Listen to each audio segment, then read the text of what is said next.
body to he's not the only guy that went out there and killed the dude that he was worried about Captain Nixon. He also said that his conversation was really clever regarding the clever moment, he was ready as well. And so, after the next two alternates, it's kind of funny to me because I feel like for most NHL teams, you normally see a circulation of about 3 or 4 guys who eventually have A's on their sweaters. Sometimes it differs from home and away games. Oh, we're on the road, which means that this other player is getting the A in his sweater instead of this other guy. I know for Vancouver, it sort of follows a similar pattern. And you have New York, for example, that went out there and named like 7 alternate captains every day. That speaks at the right moment and knows what to say, said Suzuki, on what type of captain he wants to be. I've been able to learn from a lot of great leaders in the past, so I'll take that with me. He also wants to immerse himself in the culture, which is why him and his girlfriend actually did stay in Montreal for the summer to take full experience of what the city has to offer. It was a decision that me and my girlfriend made to stay in the town. I just wanted to experience the city, and starting this time in Montreal this summer. There are so many festivals and things to do, so I had a lot of fun. He also worked in the French, he says, which is why he was able to make the announcement. Either way, Nick Suzuki is Montreal's new captain, and it's one of those things that I think most people can agree on. Like, sure, there are some people that are going out there and saying, hey, what about Gallagher? He's been here longer. And even though if they made Gallagher the captain, it would also make sense. And I'm sure that if Gallagher was made the captain yesterday, no Canadian is too unfair to say that. And Nick Suzuki, on the other hand, he's 9 for 8 years. He's young, he's getting better, and he's already proven to be one of the most important players on the team right now. Also, it is kind of poetic that the Montreal Canadiens traded away their former captain in Max Pacioretty to Vegas in exchange for the package that eventually led to Nick Suzuki, who was going to be the new captain, was everything is said and done. Sure, there was Shea Weber thrown in there in the middle of that entire tenure, but still, it's kind of poetic seeing how everything goes about with Pacioretty to Suzuki. And even Weber giving his blessing in the first place. Also, Weber getting traded over to Vegas. It's kind of funny how Vegas and Montreal keep on swapping captains around. That's very funny now that I think about it.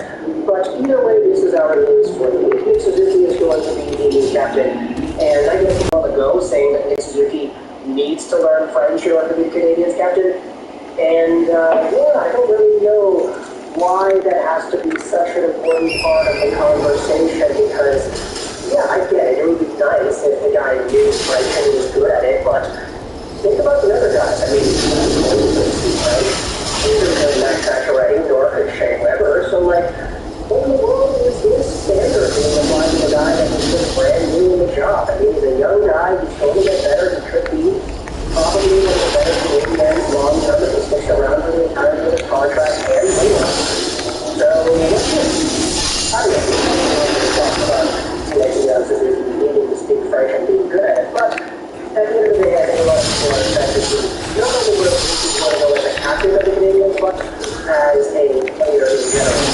I'm sure he's seen the videos of his name talking about this one confident line, how confident and Suzuki are probably going to be the first line where they're going to get at least some time to put together underlying stability. And I do think that if Suzuki goes out there and he's very straight, we know that he's doing then it's likely to help him do something great rather than later, but of course, you have to wait till October to actually see that in fruition.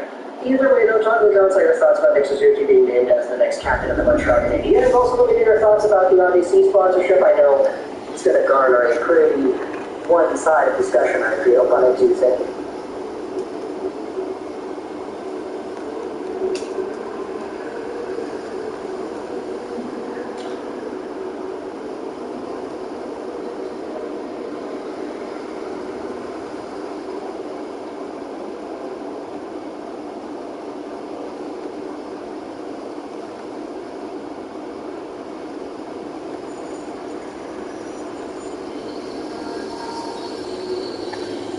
all your tabs go, everywhere you go. There's no place but to go.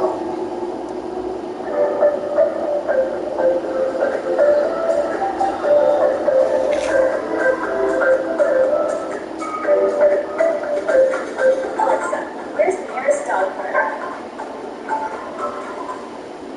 Welcome everyone, my name is Elden. This is my attempt to be the hardcore nut with Pokemon Pearl, only normal type Pokemon. As always, if you want to join in on these challenges live, make sure to follow me on Twitter. The link will be in the description below. Now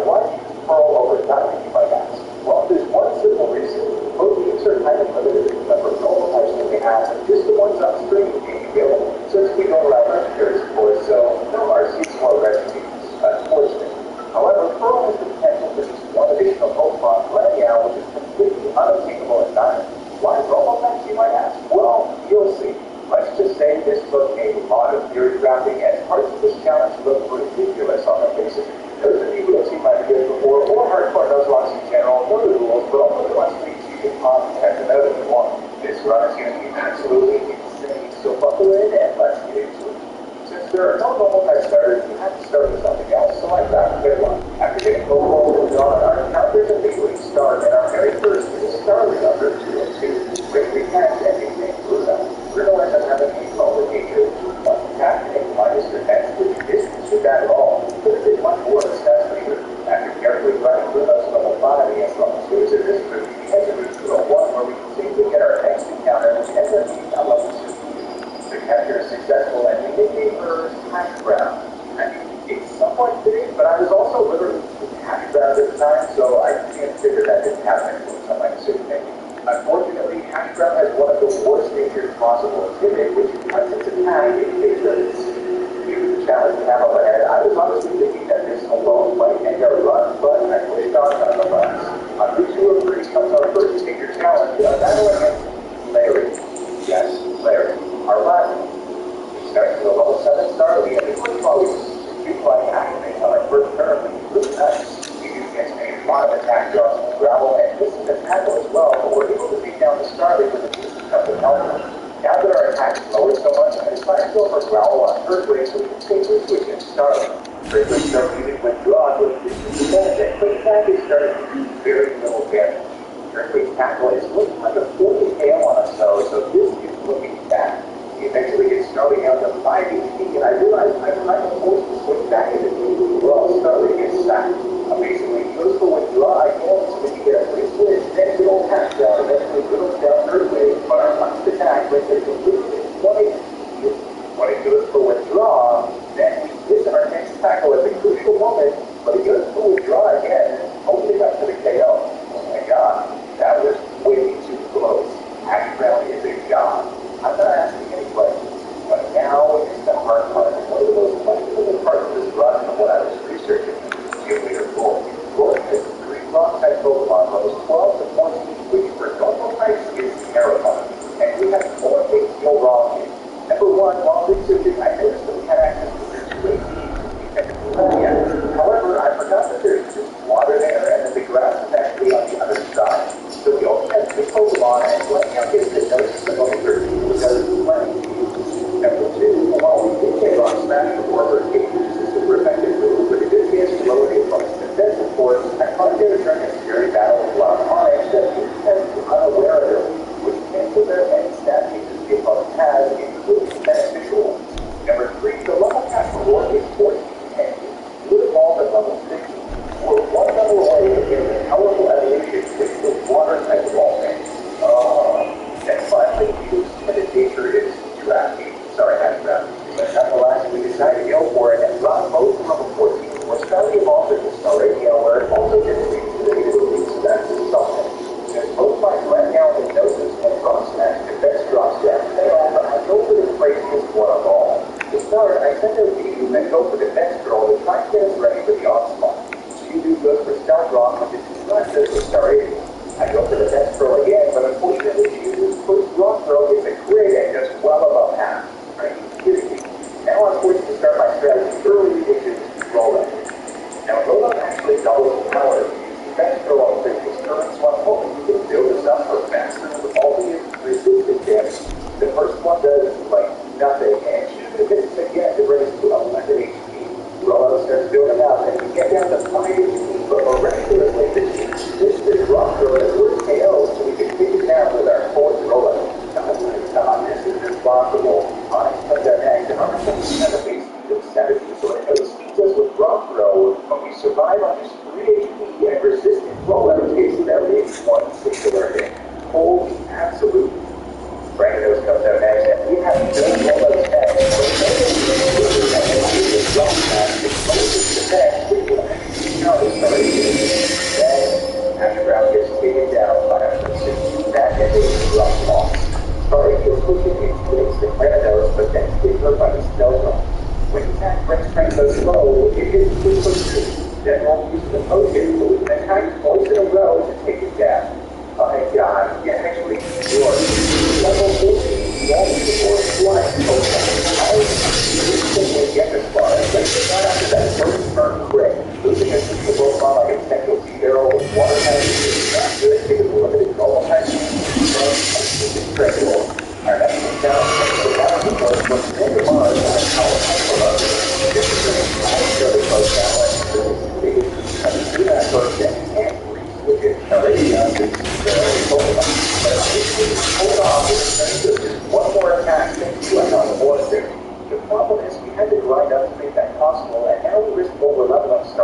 times to level cap and get you run. After a few accidental trainer encounters, including a hyperwing geodudes, we made it to the Eternal Forest at literally level 22 of the level cap, where we can finally get our next encounter of Manor.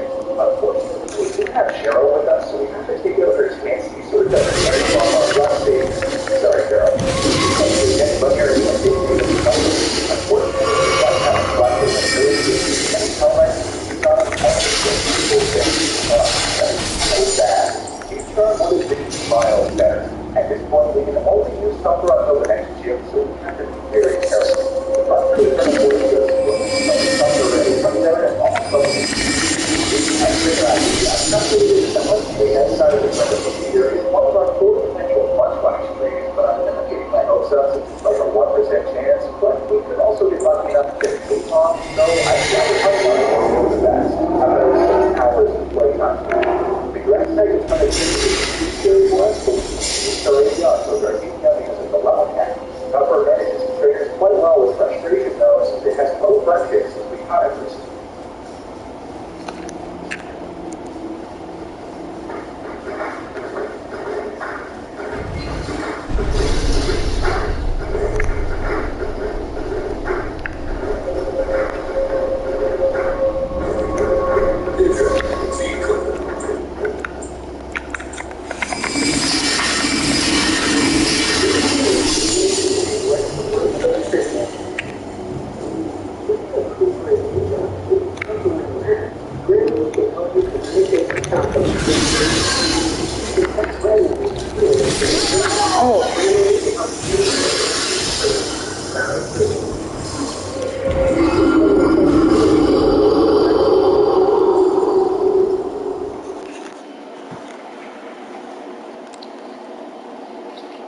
It's time for our second computer battle, and Gardena starts off with a Cherokee that gets KO'd by one wing attack from Bruno.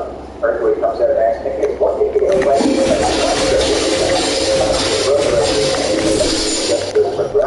he didn't hardly wing attack and get a crit to take it out.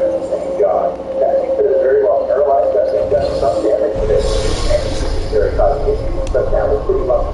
Second get back in play. Our next challenge comes in the form of this galactic headquarters with hundreds of Jupiter. I come up with a strategy in the water area of Staravia, and I just punch it first because I can do that with frustration. Then the level 20 gun tank comes in. I just put your hand in the frustration tank, not just why, but then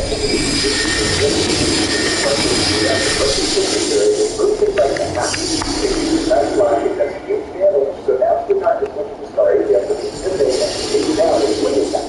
Once gun tank is a crit on its first night fight against Staravia, and she takes it down in one hit. Doing just well, but I'm going to do it. Strategize, second battle up, taking it well, and down goes what is likely to be our best Pokemon of the run. And then the double of this touchdown provides over frustration to exit the gym, and then this is smoke screen, allowing us to get down to the chaos. We now have just Manor on our team heading into the third gym. I was just doesn't get in, but figured, you know what, we've made it this far. Happy Brown and Bruno can't have died for nothing. Let's press on and see what happens. The next group is to 11 and not just the time that we do the counter at night. And we do the Monday.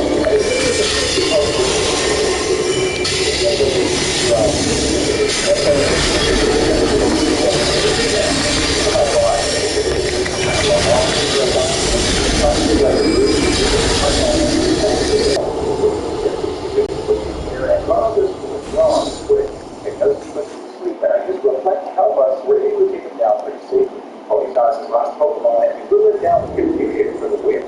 That could have been dangerous. While traveling on Route 210, we actually encountered a wild case which I forgot to notice. I knew that we had to do the egg earlier on, but we still had to hatch, so technically it's just fair game. We did night.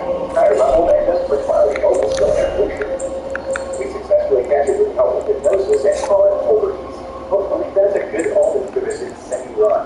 I have actually experienced here in Chansey as well, so that if we love up and take some experience away from our other two Pokemon, which are getting quite close to the level cap already. Another long stretch of race with incredibly close calls, and we make it to our final challenge before the next gym.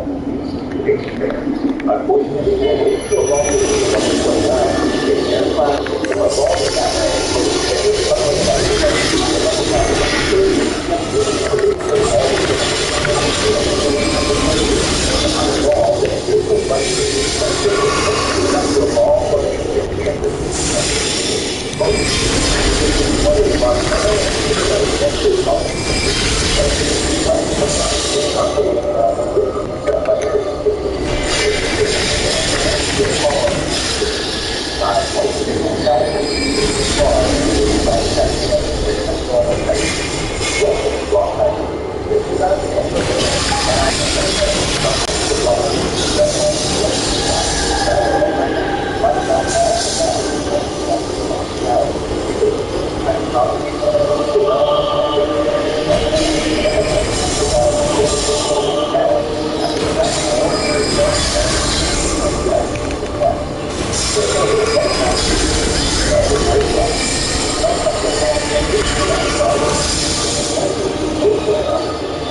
But then, jump in, this is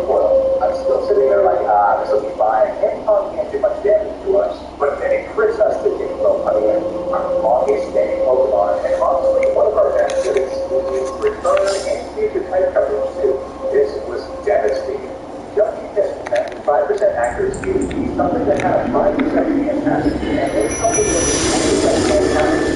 That is so bad. We're down to 5 right now, and all the information back on the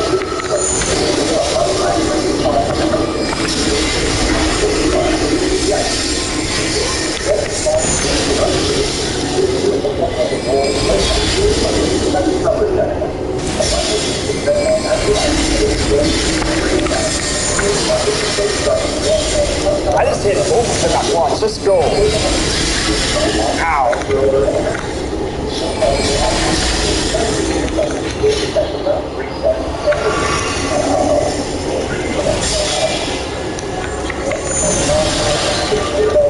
Got your head.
Nice to see you, asshole. Come here.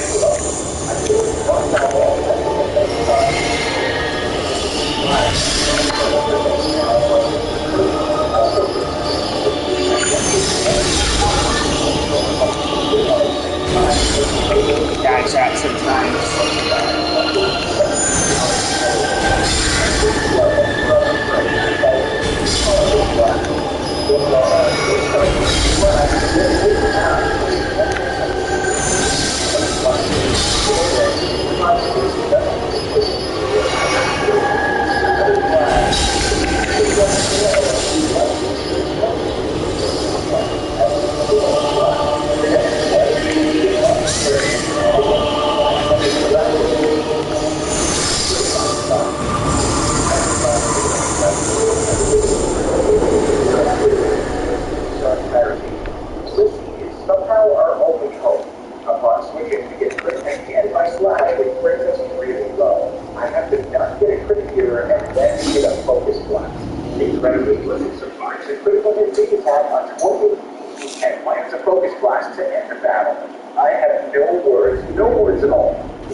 It's time for the first challenge up here, a double battle with Barry against two Team Galactic commanders, Mars and Jupiter. What is this, Sailor Moon? They lead with 2 bronze ores and I lead with Giraffe Ray while Barry sends out Punch Blacks. Now a huge issue here is that the bronze ores know light screen and reflect, which causes some big issues. After a long back and forth, we're able to take down one of the bronze ores, but they don't catch out for any of the recent gun tank. And I know I definitely don't want both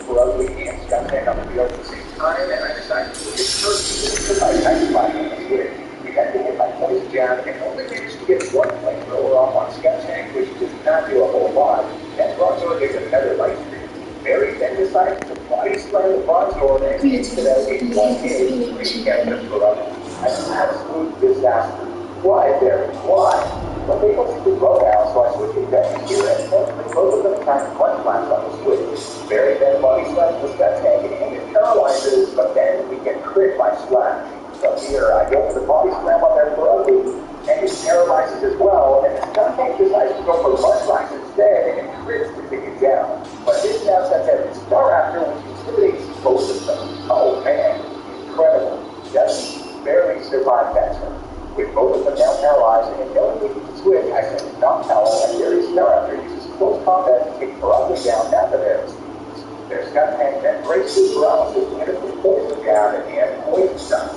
With nothing left to switch in, I know we have to go for it, so I hit the Scud Tank with Air Slash since there's now both the paralysis and blitz chance. But Barry doesn't take down the Scud Tank and instead goes for the gold back. Then the Scud Tank breaks through both paralysis and the blitz chance and gets a crit poison jab to take us down. Poison jab doesn't even have a high critical hit ratio. How in the world Hooters goes down? From there, Jeffrey is able to thankfully handle the rest, but that was a brutal loss, especially since Hooters had reflect. Now here's the thing about Diamond and Pearl. Your ability to send the battle against Cyrus right after that double battle. Can't leave at all. He beats the punch girl and because Jeffrey against his defender, we also have to send him in here. Thankfully, Thunderbolt is the one scale with the help of the Magnet item. Now I was really hoping to send out Gyarados here so that we could one scale in as well, but he sent in Wii File right away. And with every ability set up for Reflect, this is looking disastrous. Distance coverage is insane. Ice, fighting, dark, and bug roots, wouldn't see and the citrus berry. No one will get us fed and Gale with a nice slash and quickly from Babel, and he went for Ice Punch off the enough, but still does over half. Unbelievable. I have no choice now, and Kirby goes down to the River. Our Benny Justice, who also gets us fed despite his 112 base and gets hit by a nice slash, but no crit, and then body slam goes a little over half. He's on a citrus berry, feels it, but no paralysis. It then takes us down to the second. Over he sees that set down and gets hit by a brick rain, but he survives. He goes a 4 times super effective focus blast. But he missed. Holy absolute.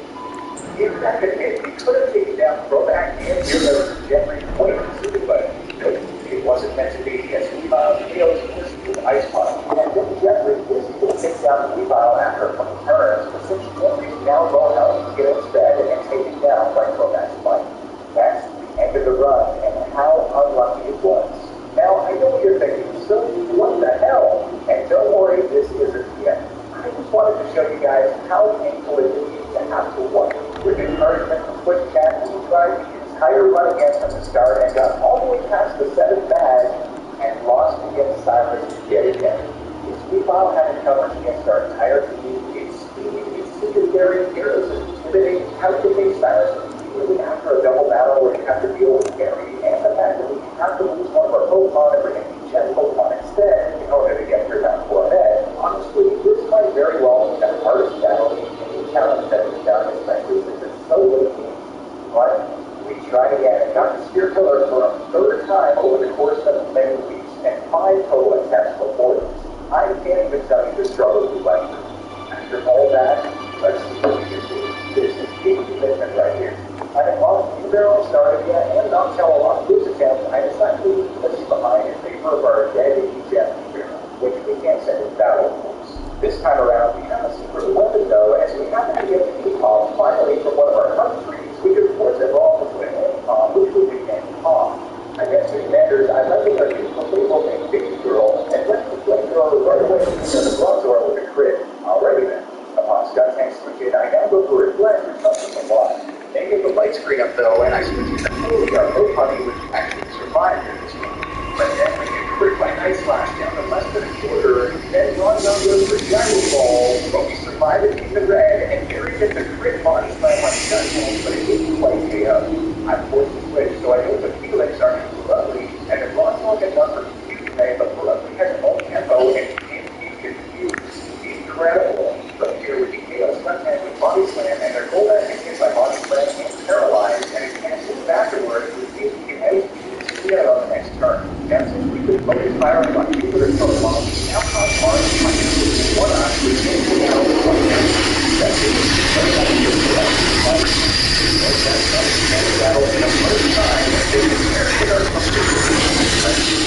destroy friends.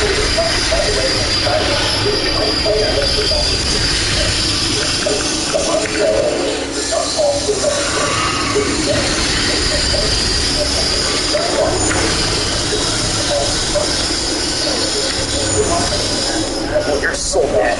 You are so dead.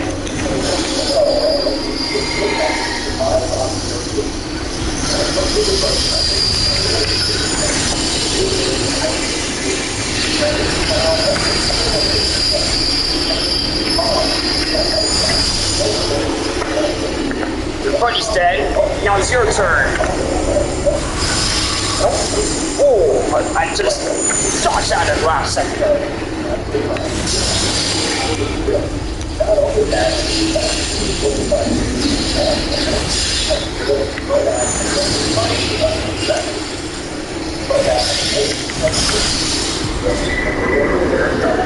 Just die.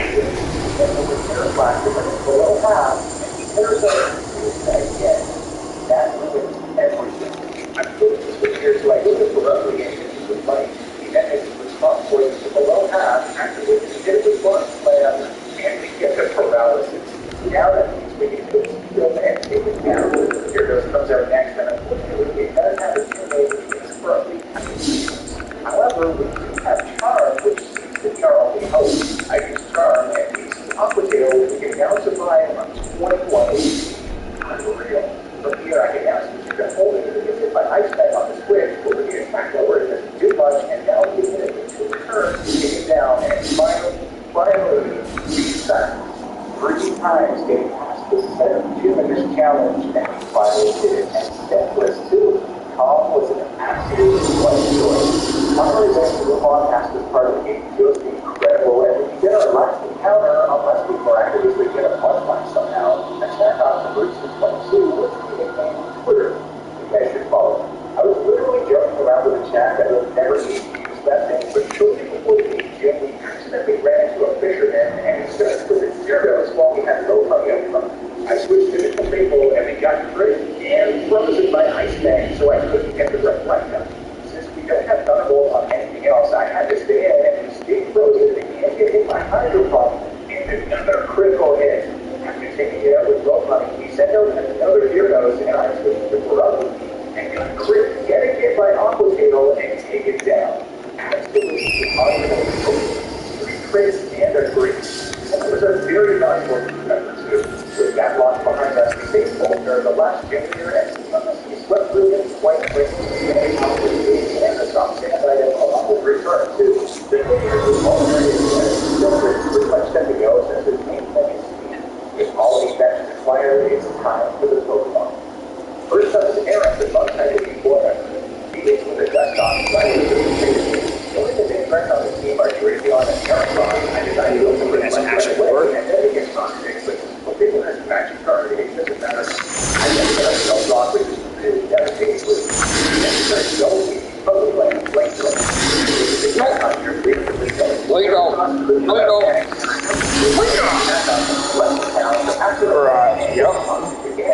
Chatter to take him down. He sets him directly on next, however, I and 50% of light split, I know the call and activating my X scissor to give damage with hitting. Then we started to take the direction and the left back down. And Cross will likely come in next. I then looked at his back on, and there is no lesser area legs on the switch, and I was like, yeah, it's not ice bag. What? He's got big for it. Ouch. We tossed it right down. Unfortunately, the referee was looking down the Thunderbolt. From there, thanks to the shot box for the big damage, we can send Thunderbolt to the fly. That's the quick goes down in one Thunderbolt as well, and Paragon is taken down by a super effective down second. A tougher battle than expected for sure, as we really had to put effectively around Dravion and Paragon. Up next is Bertha, the ground type of Explorer member. She starts with a flank siren, so I was just a big one. The big one has rapid ability to can't hit. She was double teaming, trying to protect force density. I use reflect right away, and 4 times effective magically. I kind of lost it still. But another couple after the forward to work out the job. She then sent it to the one and that's the another for half the section. Yeah, I'm still. It comes going next to 4 times effective one Gale was magically, and this match then survives one against the rock slide, which did very little with reflect out. So it's like this would be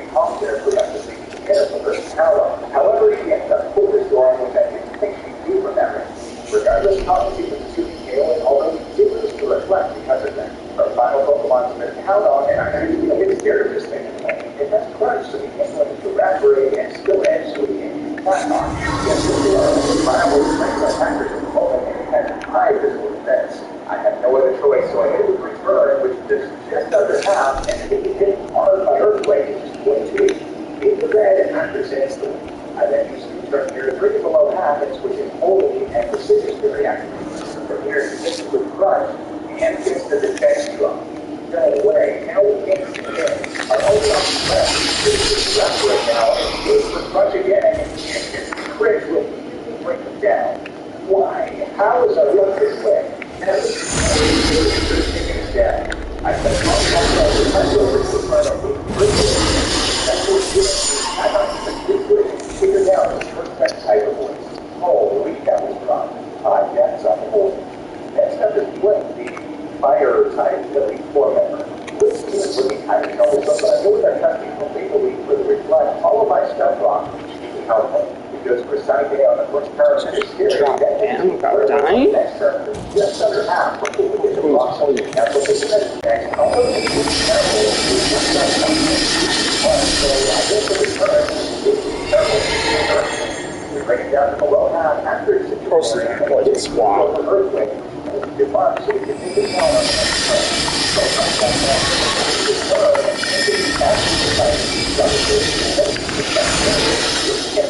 So I had to switch so turn to lower our attack, but I still go for trade punch, but it just really doesn't care.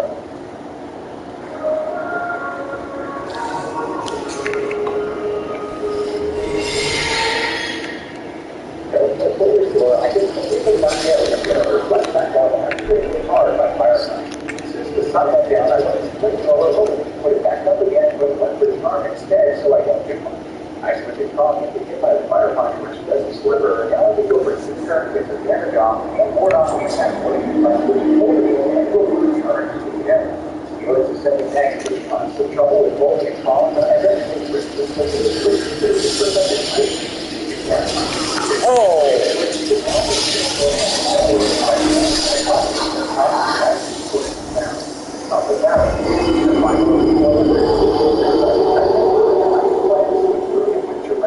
But Jeffrey, of course, got KO'd, so I'm lost.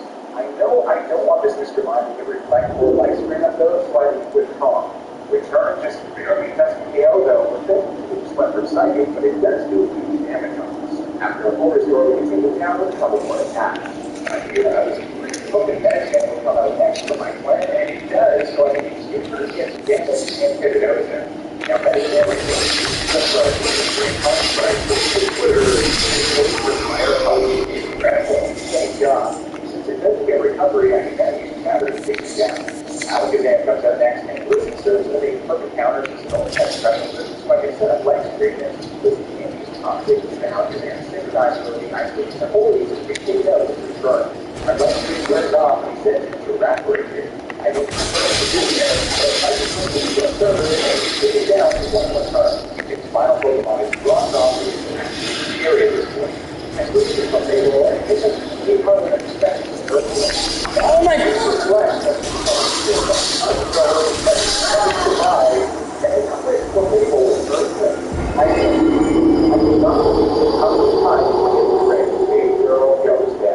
With 4 Pokemon remaining, 3 of which are at low health and with no super effective moves, this was a rough ending to the battle. And he used another full restore too, and Chatot got taken down by a psychic as well.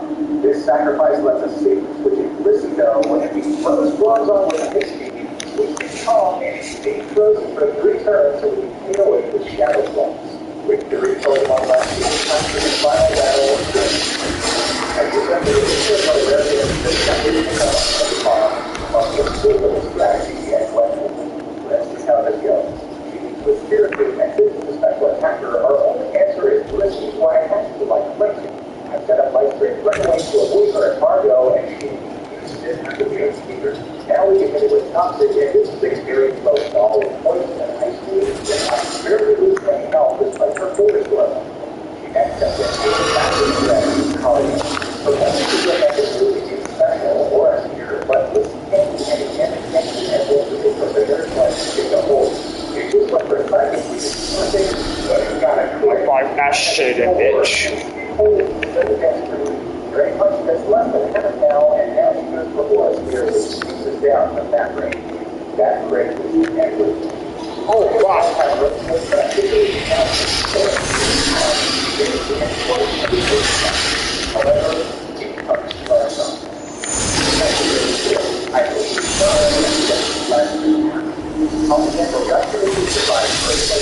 was hoping for a high roll return, but Garchomp survives in a sliver and he gets taken down. Our final Pokemon is Day Egg with Lizzie, and Garchomp even has Brick Break, but we survive it and we take it down with Ice Beam. Now my question is still kind of working despite the crit earlier, since her remaining Pokemon are mostly special attackers, except for simple Gastrodon next, which does have Brick Break and still hits. What follows is any toxic spell that the Brick Break including our soft oils and light screens according to our power points, and the problem is the only one kept lowering our accuracy, and somehow she kept getting stone edges too, but she managed to take down Gastrodon with good health, but only 2 soft oils and 3 ice creams left, and we just barely don't level up. Luckily, her final is a very special attacker, but it did get a crucial surf crit on us, which is not good at all, and it turns out she had the third full restore too. We eventually take it down with about 2/3 health and only 1 soft oil and 3 ice creams left.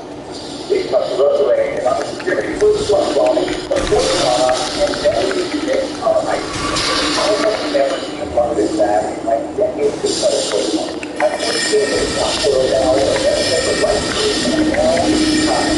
I know but it's blood bomb, and it gets great again. So all of it, I see just over half field, but now due to the poison and the crit, she gets nice bag, put down a 1/4 Sludge Bomb. We were 1 ice beam away. We found the Chris that we got in the before, and we literally did not get one the entire time. It's absolutely insane. But you know what? After 6 attempts, including 3 going past the 7th gym, and with a monotype team that has no normal type super effective stab, I'm proud of us. We worked hard for that, and we definitely show that it is indeed possible. What a challenge this was. If you guys are looking for a hard Pokemon challenge, man, this is it. If you enjoyed the fun, please don't forget to hit that subscribe button, as it really does help a lot. And for the community, a huge thanks to my YouTube member.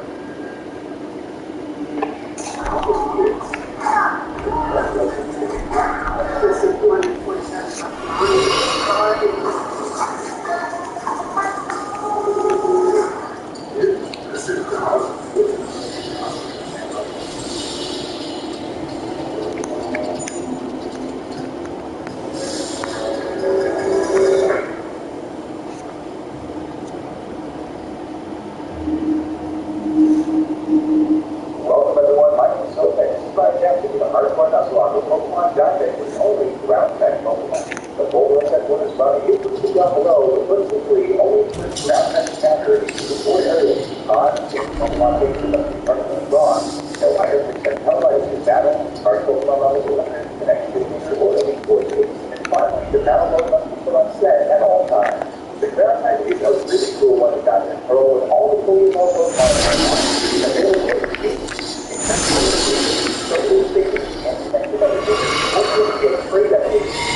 Oh my god, I didn't realize I was almost dead.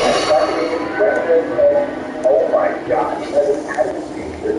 That is literally the best possible feature. That has to be a good omen for this run. It's very rare that we get perfect features. Once we progress to Jubilee City, we run into good old Mary who challenges us to battle. Now this battle can actually be some tricky. We have more than one Pokemon which we don't have. The reason for this is that stands to battle with Starly, at which point your attack is super low and with starter Pokemon and you can't switch. In this battle, we also happen to get a quick attack crit on us, survive just barely in the red, and with one more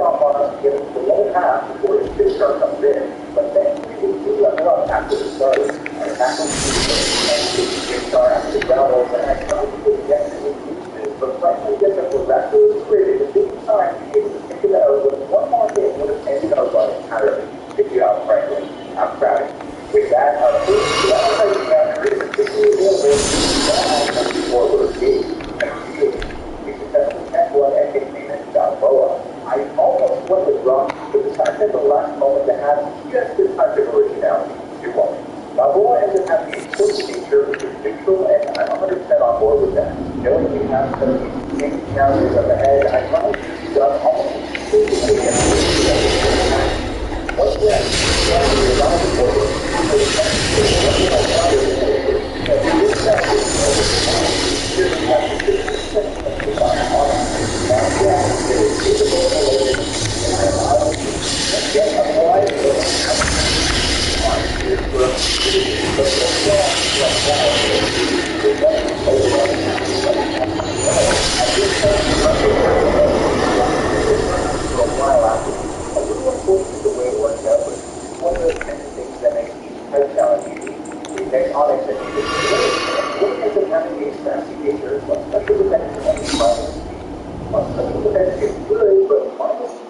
Surprisingly enough, speed is one of the only decent stats that Onyx has early games, so that's definitely not great.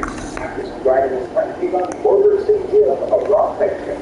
Now, facing a rock type gym with two Pokemon that have normal and rock moves would seem like quite a struggle, but if the Order can technically get the rock smashing gem, we can keep scoring on Pokemon.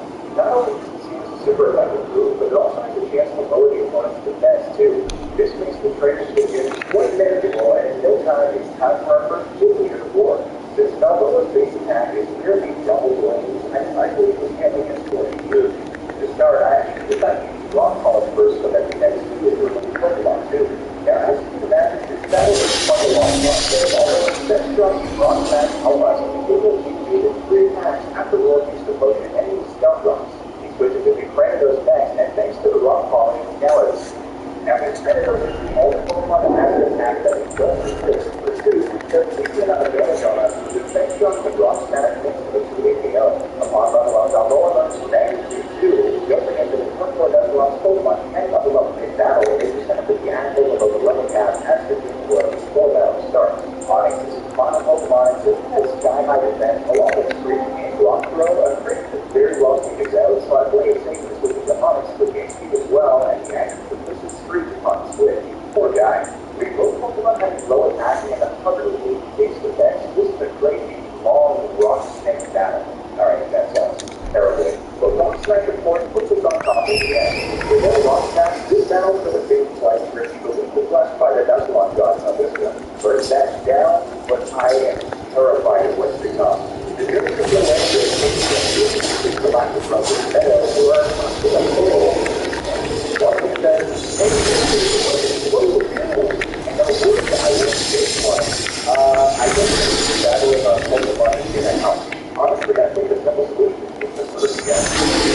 Pokemon are surrounded by rock and ground and Manor and ability. Now, normally this battle is insane for almost all types. To do that, you are constant, but unexpectedly, but do that with super effective rock throws. It is also ridiculously powerful and has KOs and is ordinary. The most useless here is take attack with 50 stab anyway. Breathe through are the super effective rock smash, which Wayne only needs rock throws at a third. If the root is worth it, therefore, it is super speed our brain. That's a ball, guys, dropping. Counters Pokemon like this level and Bucky. Those fast effective quick shots.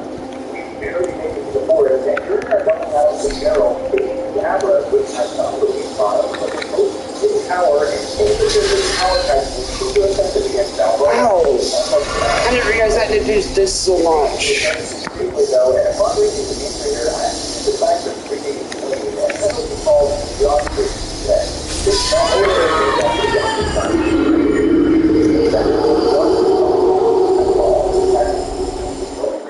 with a bit of driving under our belt, it's time for what I'm fearing the most. The Eternus Gym, a grass type gym, a thing that is 3 times effective against both of our Pokemon. Initially, when I was very crafting for this run, I was like, well, hey, at least the sturdy ability will help me survive it. Otherwise, still has just 1 hit. But then I remembered that Jet Pool is sturdy only works on actual 1 hit.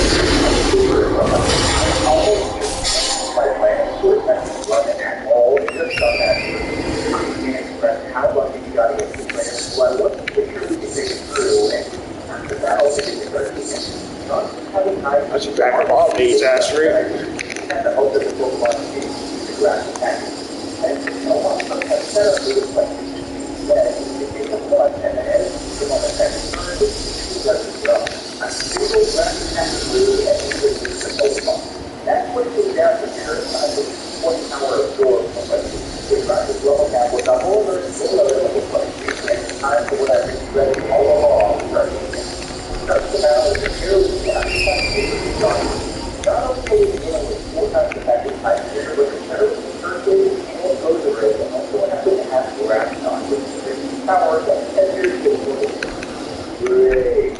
After having the question started something already, I really can't go on to the whole system by the grass on, which is that is one type so I'm going to set up that by the way, then goes for Grassnot on her very first turn, and what it is Johnson immediately. Her AI seems to be somewhat random, and it's a growth, sometimes officers.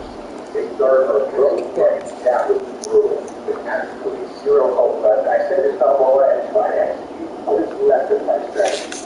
It appears that Rosary is incredibly fast and will immediately take a step with Grassnot, so I decided to use Rock Polish after which Cheerleader goes for growth. What I've noticed, especially in Gen 4 and Gen 5, is that we have to get to match your status system moves with their own, but not always. I go to Rock Polish again, and Cheerleader goes for Loops this time, getting some recovery and hurt energy. Cheerleader goes for a third Rock Polish, so now it's time to execute. I go for Rollout, and Cheerleader goes for Loops start. We get the growth, Loops with the grass on here, because again, go on Loops for the Loops. Don't take it better, so that's really like left off and it is with this sliver, but it's growth yet again. Oh my god. But then, her biggest super potion with full health, but I never know that it is sitting down at the last.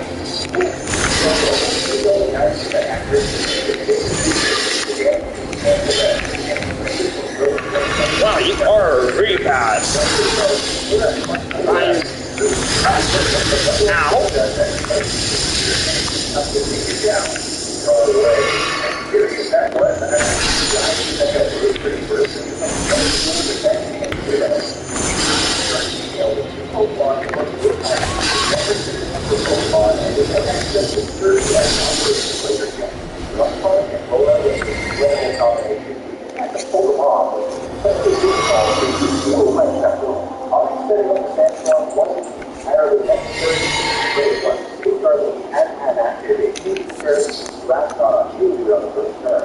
Sacrifice will not be begun. Perhaps more than any battle we have had challenges, this one I thought was an impossibility. It's one can build on all of the Pokemon on the face of it, and they have speed. Wow, let's go. On our way to Bailstone, we arrive at the Wingwood Team, and there is a secret entrance under the bridge, which is one of our encounters. However, it's blocked off by the sun. And no more, it's no far. We'll be back. The one who is alone has to evolve, but we don't know what it's 29, and left him at that point. But this is a revolution, and it will be and the money not because now we have a major problem. Every Pokemon, there's a long stretch of the level 5 is a problem. However, we don't see a Pokemon that can be very fairly that's what the Pokemon is. Wow! As much as possible, and exercise strategy to allow the current and because it was not strong enough to battle it.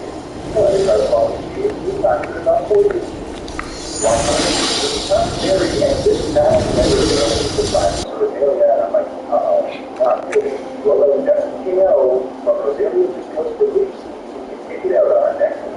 Monferno comes in next, and Ed speeds us because the next finally rock run came from this. What do you do? We're going to take it down. His final Pokemon is going on like, oh no, a priority 4 times effective object to us in it. And he does go first, but thankfully it was just priority quick attack instead. Not gonna lie, my heart's going to be there from this great fun. After this battle, the 209 is now open, and our savior has arrived. This guy on the bridge who gives us the good luck, was focused on the encounter points. He was looking on this slowly, and actually find a Barbo with confidence and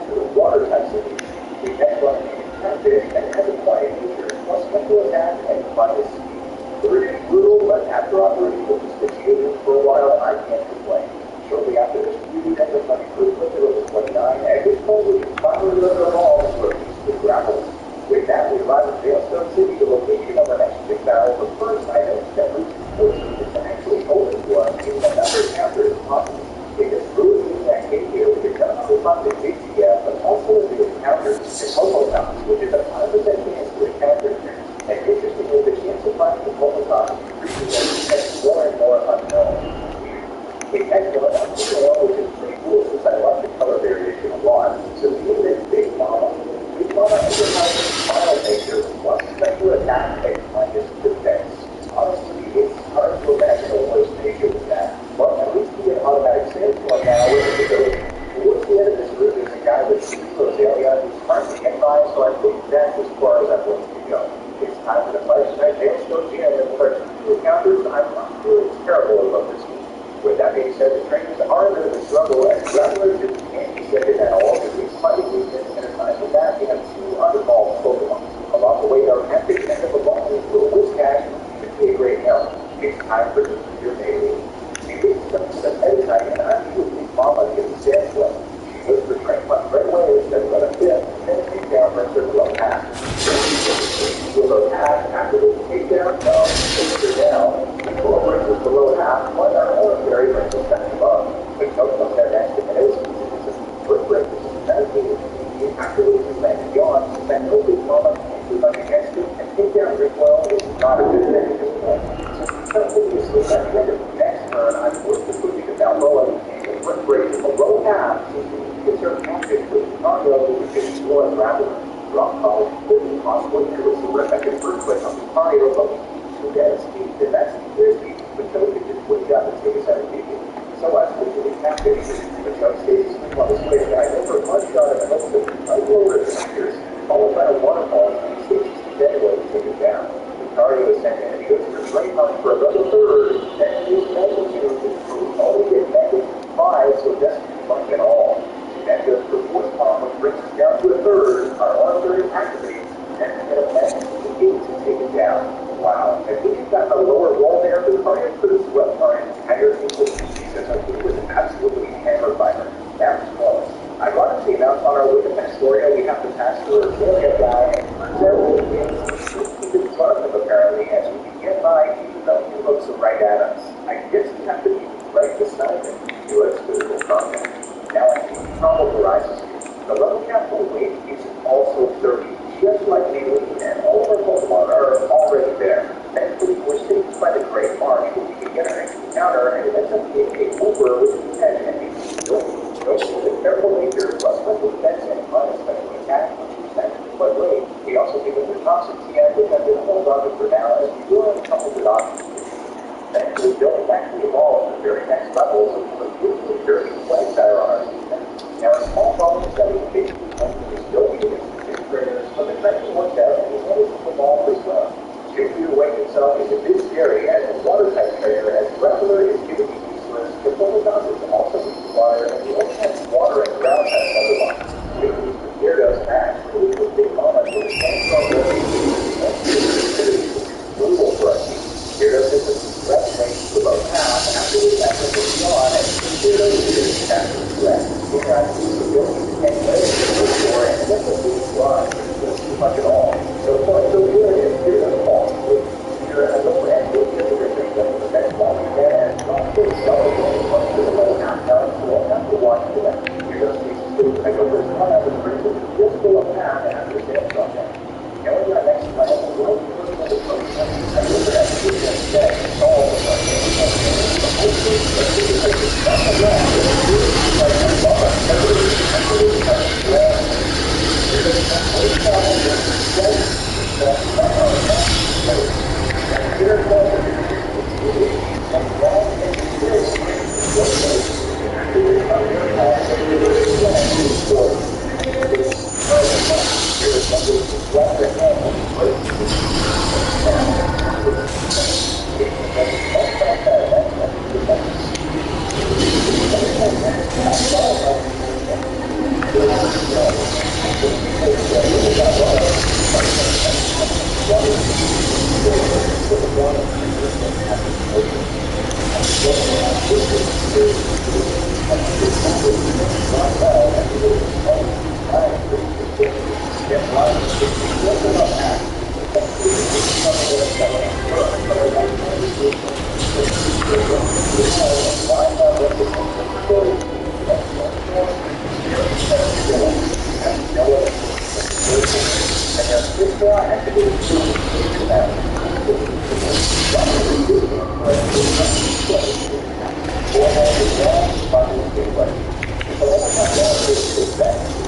Oh my god, dude, fuck off.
See?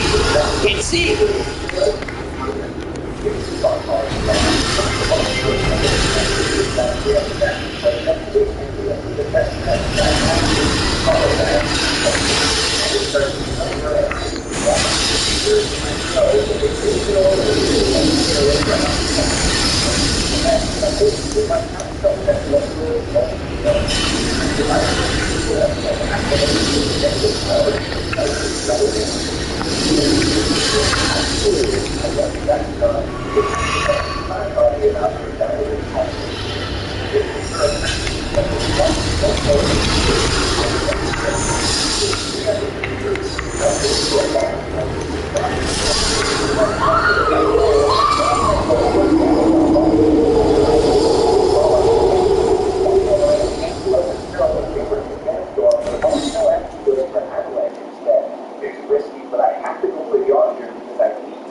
got a good switch.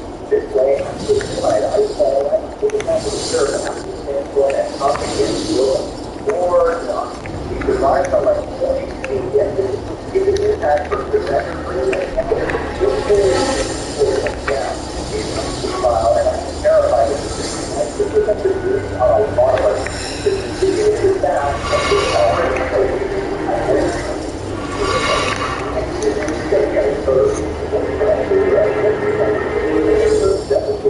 I think very actively. Oh no. At this point, I really thought the run was over.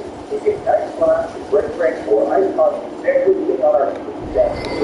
So I just clicked third, and he moved the extra third yet again. I have no idea why. Despite them,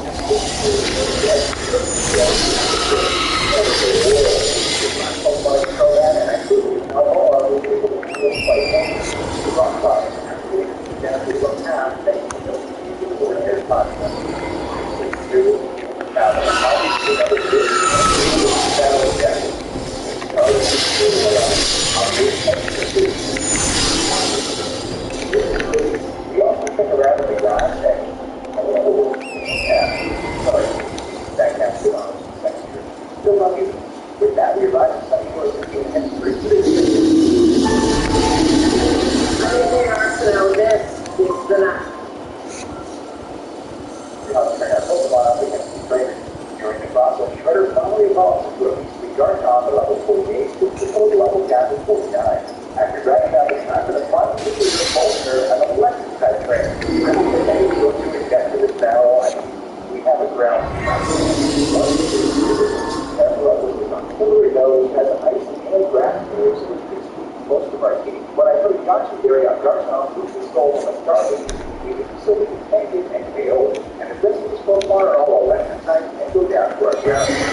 That is a quieter. After the battle of Jasmine, the all-of-mine city gym leader in Philadelphia is Waterfall, which is a fantastic group for Dope. It's awesome. Really cool to see your characters with a great group. After I tracked through Bigford Road, we encountered Barry for the last time at the Pokemon League. This battle was a bit more manageable, except I still had our HFC girl on the Bigford Road, so we didn't have the power on those really needed. Fucking switch bottles of all of this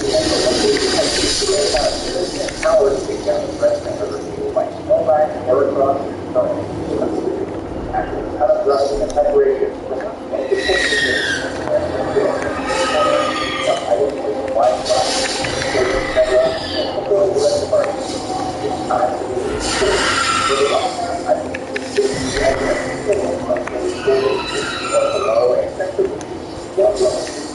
Logs off, but prepare path is set. For a double mirror and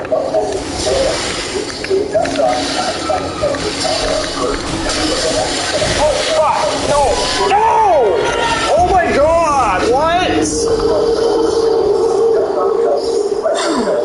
Certain the low accuracy rock spot is on the left, after it consists of above bars, leading to the silver above the stand form that is off. Neither blood comes in, and this is why we couldn't use water and grass. He has an energy ball after all. He starts off just happy in the gun, and he gets the shadow ball, then full time connected rock spots with that.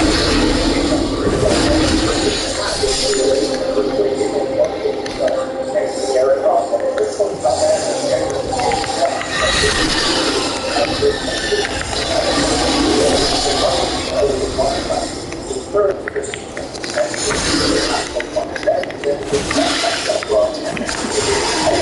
Excuse my building, bitch! I am not dying. I just saw Spurry Water Fastbird. Fuck you!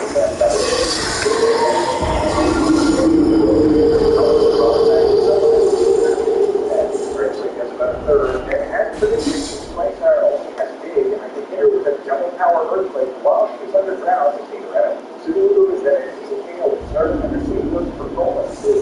She sent out her own account on next and certainly to do a over after we can see very activation and still there, so the KO of the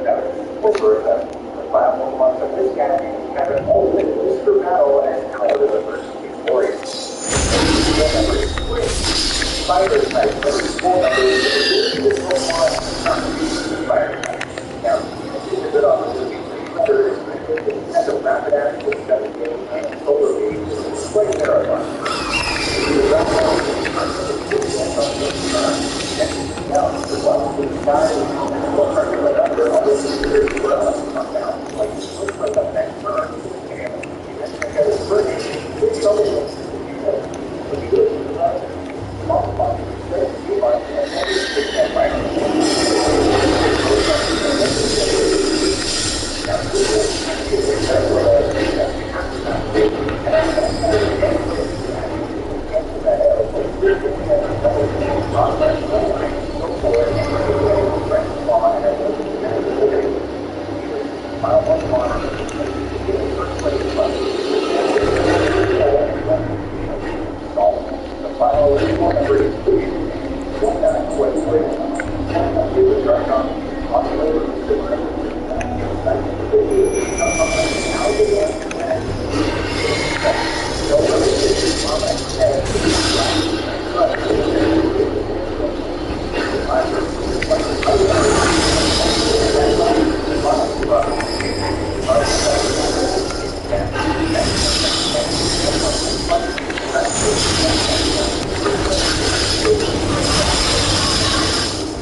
Fight through, fight on the first battery now.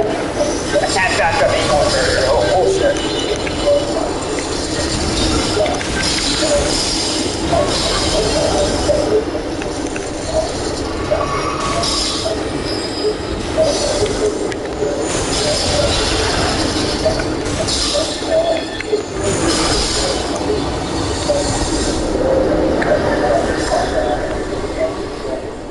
I think it's fireball instead, because we served for a bit less than half, and another time was all breaking 37 years. And it was speaking, I just had to use the rest of the last week. They're going to pick up over the next few turns, and it runs too low, so I forced the switch.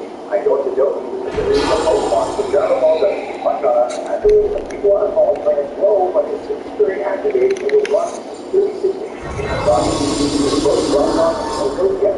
I know in a cold store, so I switched to Big Mama, and I crit on our first turn to rhythm below half, then he was just top mine 3 times in a row, so we could take it out with a few more. Our team was super back again, after this was nearly 4 down, there's only one challenge remaining, the champion, Cynthia. Cynthia's team is obviously ridiculously powerful, and there's no surefire strategy for beating her. But play well. Right before the battle, I realized I made a mistake and forgot to put the ice beam TS for Gastrid on. So, yeah, big guy. The spirit dude, like the hypothetical with Billy. We thought I would have been good if three of the Pokemon are in Sandstorm and our Darkon stand over. He's a big guy. It's kind of hard to take down. I really want the first, and the earthquakes are able to take down and get off about half. And then Rosemary next. Obviously, a massive threat for our team with energy ball. That's the one Pokemon is complete the grass, Shredder, so I sent her out, but she let me shadow ball instead for the quarter, but no stuff with the fence drop thing. Either I decided to take the opportunity with Swords Dance, and Rosemary was just lights off the first to about half, and poison stuff. Now I'm doing Earthquake is that he can take it down though. And she brings in her own Guardian. And my count's telling me that her Guardian is one singular standpoint back to the knowledge. Absolutely crucial. But in reality, this is not as much as I can do. Guardian's already and poison. I just have to hope that she uses the Dragon Crush, but she goes for Brick Break on us to bring us. Ice sticks down. After the Swords Dance, the Dragon Claw. I can't buy use that though. What a sacrifice. Now, a water grab type is a decent counter for remaining Pokemon, so I said it captured next, and she said, alright, it gets us the Dragon Ball for the third, then Earthquake runs it down to the red. So close. She got 4 stores, we get Earthquake to the red again, and we get the forest here all the way down to 34 APCs, so that's, Gastrodon comes in next, and this is our own Gastrodon sister dominance. After a lengthy exchange, I wrote down a lengthy my notes here, why, we take down a few more bombs, and after we both moved, got the Tiger's team, and got to clear our last attack, so we live with 95 HP. Taking on her final Pokemon, Monolith, and at this point, I have no idea how we're going to handle this thing, as our team is not looking good, and their only 4 Pokemon are both But she was a pretty nice people to take it down immediately. Rest in peace. Absolutely like it. I tend to feel bad that it's really toxic by the way but at the time it was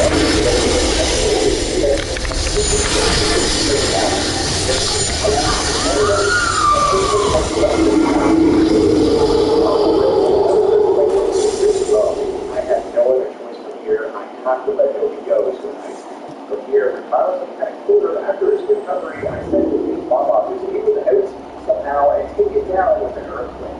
Amazing. I think that is trying to go from here and go off the was that negative priority. My mom's telling me she was only done around 90% with certain anyway. I'm here to have but we did it with only 12 months left.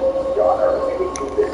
The hardcore that runs from Pokemon Diamond with only ground types and they will be very fun to do. It was an incredibly difficult early game, and then they picked up momentum straight until Syndicate. If you enjoyed the run, please don't forget to hit that subscribe button as it really does help a lot and grows our community, and we are very close to running this game. And huge thanks to my members and patrons for making this really possible. If you'd like to support the community, up here the links are also down below. If you enjoyed the video,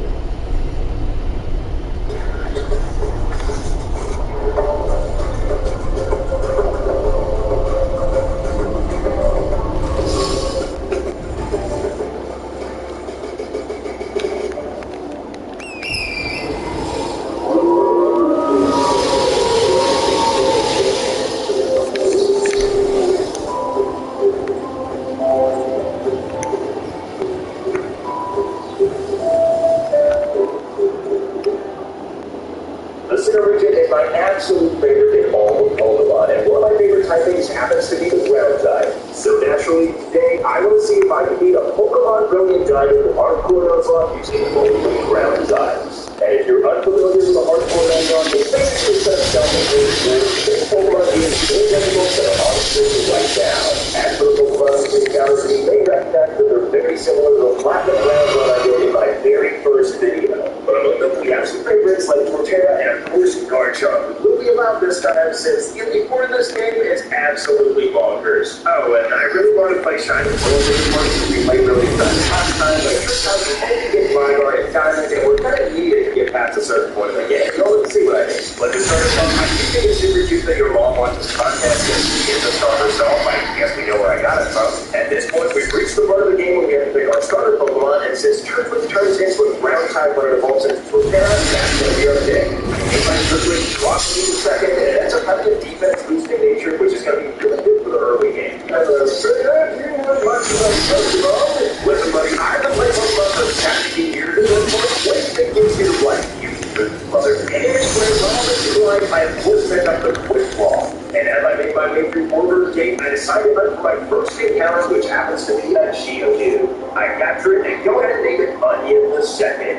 I then make sure to pick up the TF Rock Smash, and as we enter Border, we're greeted by this trainer. Alley Dragon is here in a single gym dance. You're trying to do a game on you, but you're a total rat. What's the first talking about this? Why am I being called a noob after 17 years of this shit? Pokemon champion, and so Pokemon. That's right, down at the borderline, we can find our next encounter an Onyx, which I captured and named Parsnip the Second. And to add insult to injury, it has a minus attack nature when Onyx's attack is already atrocious. Now that we actually have some ground types on our team, ladies and gentlemen, it's time to choose on the first Geodude report and its rock types. And Donald's the ground types super effective against rock types, but Parsnip the Second is actually pretty well equipped to take on this gym. And the only thing that's really scary in this fight is the fact that Clay gets a really massive attack. By the time to set up a whole bunch of defense curls, and Clay starts to do the same. But after a few turns, he starts to use roll out, which is a little bit doubles in power every single turn. So I decided to retaliate by using Rock Smash, and since Bullet has 2 defense curls of his own, it doesn't do too much damage, but 3 hits is enough to take out the Geodude. After that, my final on the team, our second Pokemon is an Onyx. And since Onyx, as cool as it is, unfortunately has such a miserable attack stat, I decided to set up a couple of rock calls to use the speed. A few matches later, and without the scary rock snake, it's the bubble. Now all we have to deal with is this Cranios, and this is the reason that I went for all those rock polishes, because we can take out half its health with a rock smash, but if that goes for Bulldoze, and not only do Bulldoze take us down super low, but also reduces our speed. Fortunately, as slow as Geodude is, +3 is still enough to outspeed, and we take out the Cranios and claim our first gym badge. We then then press on to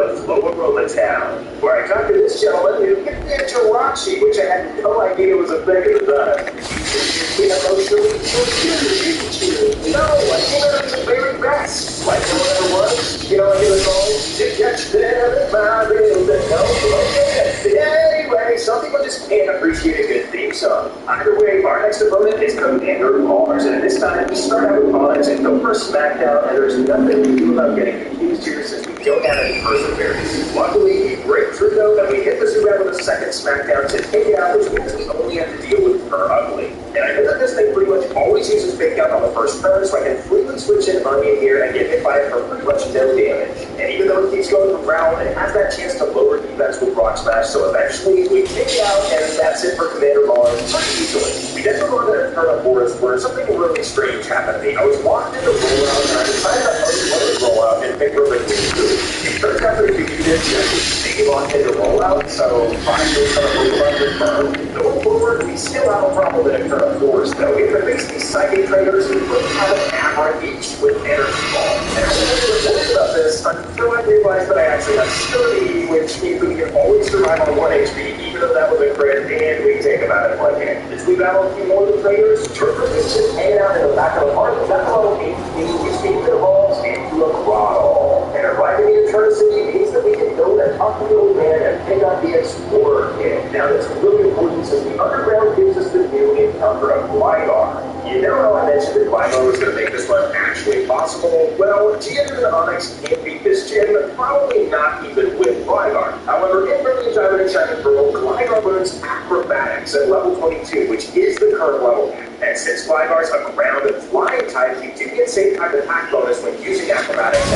And item on it, well, it doubles its power further. What I'm trying to say here is that this gym went from being impossible to a total pushover, with the only obstacle being the fact that this rotor is something for, but we didn't get paralyzed anyway. Whoa! It's going to be one of the easiest gym fights I have ever had to face in a Nuzlocke. After the fight, since we outcut, we can go ahead and pick up the team for feet. And it's then time for our next galactic hurdle of the run, which is going to be Jupiter. She starts out with a Zubat. How do you even get up here, sir? Take down Zubat in 1 hit this time, and no. The Zubat retaliates with a sweet quad effective absorb, since it doesn't have that great special attack, and we can then just take it out with a Rock Slide. Next is Stuntank, and since she hasn't put that much damage on me, I decided to Rock Smash the fish with a defense drop, which we do end up getting, and she goes for Snarl. Then, after the flamethrower might take me out, I go ahead and swap out into Aubergine, who gets poisoned on the switch with a poison gas, which isn't too great, but I don't think this thing can deal too much damage to me, and I go for an Acrobatics, which just barely doesn't take out the Stuntank. The flamethrower that does way less damage than I expected it to do, and our little Eggplant can take out the Stuntank for the victory. Now, the way I decided to do underground encounters in this game is one encounter per gym that I acquired, which means that we can now go and get ourselves a Gastrodon, which is pretty busted. I go ahead and name it Ginger 2, Red Flaming Boogaloo, and it has a neutral nature and the awesome Storm Drain ability. And hold on just a minute, did they actually gave us a cyclist? I'm offended. Don't say a word, just take it. My man, you'll be hearing from HR very soon. That's a lot better than the original Onion. We then head towards Veilstone City, where we have to fight this thing that have a Gyarados, which might seem a bit scary in the rain. But the thing is, it actually helped us out more than anything else. The first time I go for an Ancient Power, it does about 40%, but then it gives Waterfall and gives us the Storm Drain boost to take it out in 1 more hit. And that trigger is usually really difficult, right before Veilstone. When I came to Canada, I wasn't able to find a job with the prior experience I had. I needed to make a change. I completed the Google Career Certificate to help get my skills to pursue a dream job. I started a Google Career Certificate for a better life for me and my family. And the 3 young kids at home, many people to learn.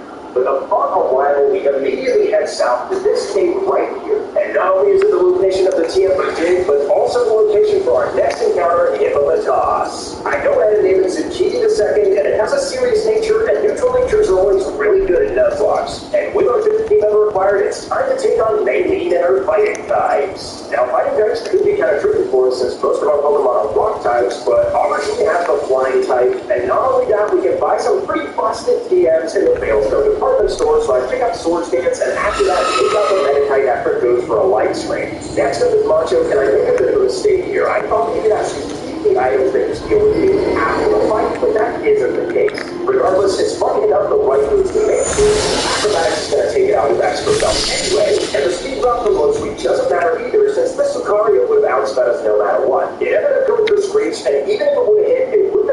as our expert developers with Staff Dig takes out the Lucario and nets us the third gym badge. Oh hey, we can actually change this. Now I can pretend I'm playing my favorite Pokemon game. Now that we have another gym badge, we can also run into our next underground encounter, this time it being Rhyhorn. I end up naming it Carrot 2, and it has a speed boosting nature, which I'm sure is going to go great with that amazing speed. I then actually go back to Route 209 to pick up the good rod so that we can get our next encounter of Barmoach. I name it Cucumber 2, and it means I can also go to the Marsh to find my third and final water ground type in Black Side. Since I never caught this in my platinum run, I just name it Squash. Never just said forward nature with that. I was trying to call it Andrew for the show, and I decided, but you know what, Onion haven't gotten enough love. It definitely didn't get enough love in the platinum run, so this time I let it evolve into a Cobra. And with all those upgrades to the team out of the way, it's time to take on our next gym challenge versus Crasher Wake in its water types. Now the Crasher starts out with a Gyarados, so I lead with the same strategy used versus the other Gyarados with Gastrodon. He starts out by going for Crunch, and I go for Ancient Power, which does about a third of his health. His next Crunch keeps me below half health, but I do have a Citrus Berry to keep me healthy. I then continue to go for Ancient Power, hoping that I might get that 10% block to get the Chill, buddy. my stats, but it doesn't end up happening, and I just take out the Gyarados with a third Ancient Power. Next is Quagsire, and this would have been a lot easier if I actually had a Torterra, but no! The level caps for Melee and Wake for the exact same third in this game. After I give up some health and Quagsire sets up the range, I decide to use my special pressure to get into the stage. Over half and gets the confusion, and not only that, it hits itself. If I would take what's going on? Another wonderful space battle. Final Pokemon is Floatzel. I go ahead and swap out right away into Squash, my own Quagsire, as it goes for Aqua Jet, which actually does a lot of damage in the lane, and I barely just hang on after a line and just offset the Floatzel. Expecting the Floatzel to try and take me out with an Aqua Jet here, I switch into my Storm Brain Gastrodon to get a special attack boost. The Floatzel then hits me with a bite, but I don't end up flinching, and I go for a super powerful Ancient Power that activates the Citrus Berry of the Floatzel. It then goes for Ice Fang, and with my luck, I was sure I was going to get frozen, but it didn't end up happening, and I go for a Recover to get most of my health back. Another Ice Fang doesn't get the freeze, and I end up taking out the Floatzel with an Ancient Power, giving us the fourth gym badge. We then have to take on Berry once again with this last one. The important is that Broccoli got the level of finally have our starter Torterra. Being horribly offended by my work job here, but I decided to run away. We have the introduction to I decided to move in grinding to the next level after surviving the toss of all things with awesome as outdoor. And it's going to be super easy to get down to the ready for ghost time.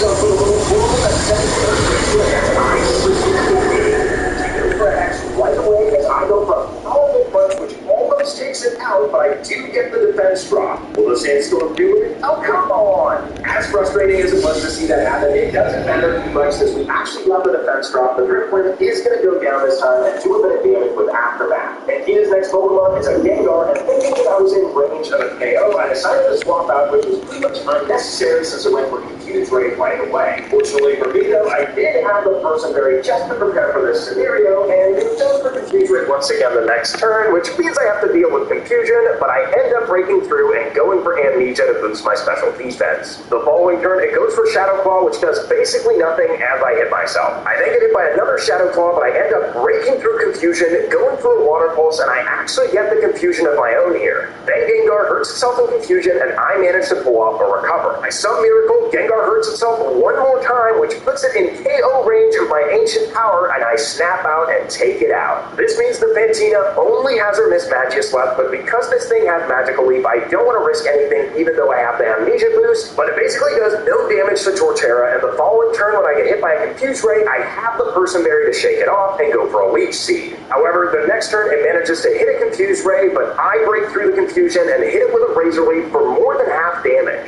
Fantina decides to heal up, probably hoping I hit myself in confusion, but Broccoli's a boss and hits the Miss Magius again.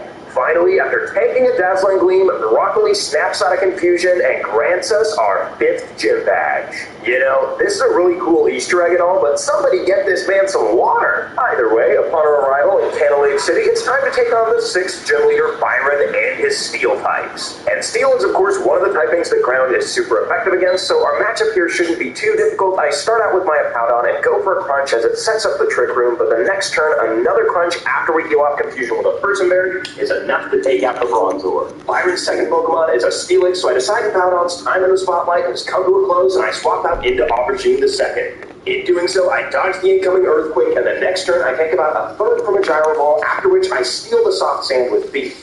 This means we can reduce the damage done with a stab Earthquake, and we can swap into Torterra more freely and set up a Leaf Seed. And I know, guys, Torterra has not been given enough time in the spotlight in this video, so here goes. I decide to set up a whole bunch of curses versus this Steelix. Since Curse boosts my defense, I'm getting more health back from Leech Seed that this Steelix is actually able to do things. And so after setting up 3 curses, I can hit this Steelix with an Earthquake of my own and take out its remaining health, which means we only have to worry about the incoming Max Geodon.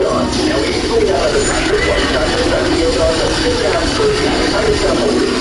so we can break it and take it out with a first week the next time. He takes it out to the other gun on the first fight, and I decided to make it appear on the box.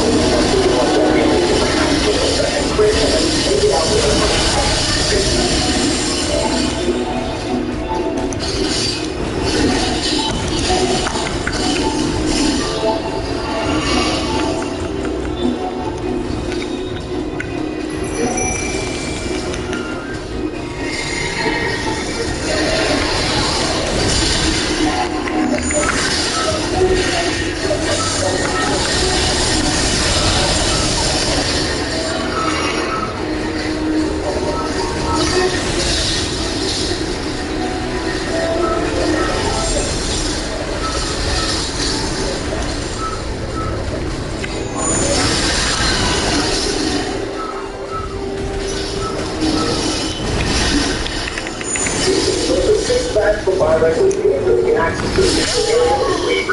Where not only we get to tell a Kibble down the line, but also Bronzor Battle. This is going to be very important for our Onyx down the line, and since the Battle Code is a post-game only item, we have to steal it from Bronzor's right here. We can only, of course, encounter the mighty Gibble, which I go ahead and capture and name Lettuce, because no salad is complete without the greens. It has a fabulous speed-boosting nature, which is definitely going to come in handy, and I also go ahead and pick up the TF for Earthquake while we're here. And look at Gibble, he's so cute! Wading through the snow without winter clothes is really freaking cold, and while doing a bit of grinding towards the level cap against the gym trainers, Gibble gets to level 24 and it evolves into a Gabite. But not only that, Carrot reaches level 42, which means it evolves into a Rhydon. And so the time has come. The time to face one of the most difficult challenges of this run, Candace. Can this be the end of the run? Well, that remains to be seen. She starts out with Snover, and I start with Acrobatics from Aubergine, which is a clean one-hit KO. She then sends out her Medicham, which is perhaps her most threatening Pokemon, and I go ahead and swap out into Squawk, expecting incoming Ice Punch. The ball returns to Medicham just goes for Volta, which is about as scary as it gets, and I go for Toxic and try to get that resistance damage on this thing by going over attack the next turn to start the Toxic Block. Veil does look pretty well now, so I do get to help back from Citrus Berry before swapping out into Apoudon, expecting another Quick Break. This gives me another opportunity to protect, so the combination of Toxic and Sandstorm makes it so that Candace is the full restore here, so Medicham can't be poisoned anymore. However, expecting this game events, I go for Dawn and then immediately clean up with the two. How does the Ice Punch and then build up a bit with a Citrus Berry? It's really important that we switch out right away to get that and charge and sweet on it. And then my still. That's about as far as my life goes. Medicham is a first turn window and a school behavior. This is one better if you do it. That's why I do the 4 points. You can have Smurfy on earlier. Go ahead and take out the Medicham by Earthquake. Next up, it's really good at that threatening a Pokemon, and I go ahead and swap out any Terra. I don't have your life safety right.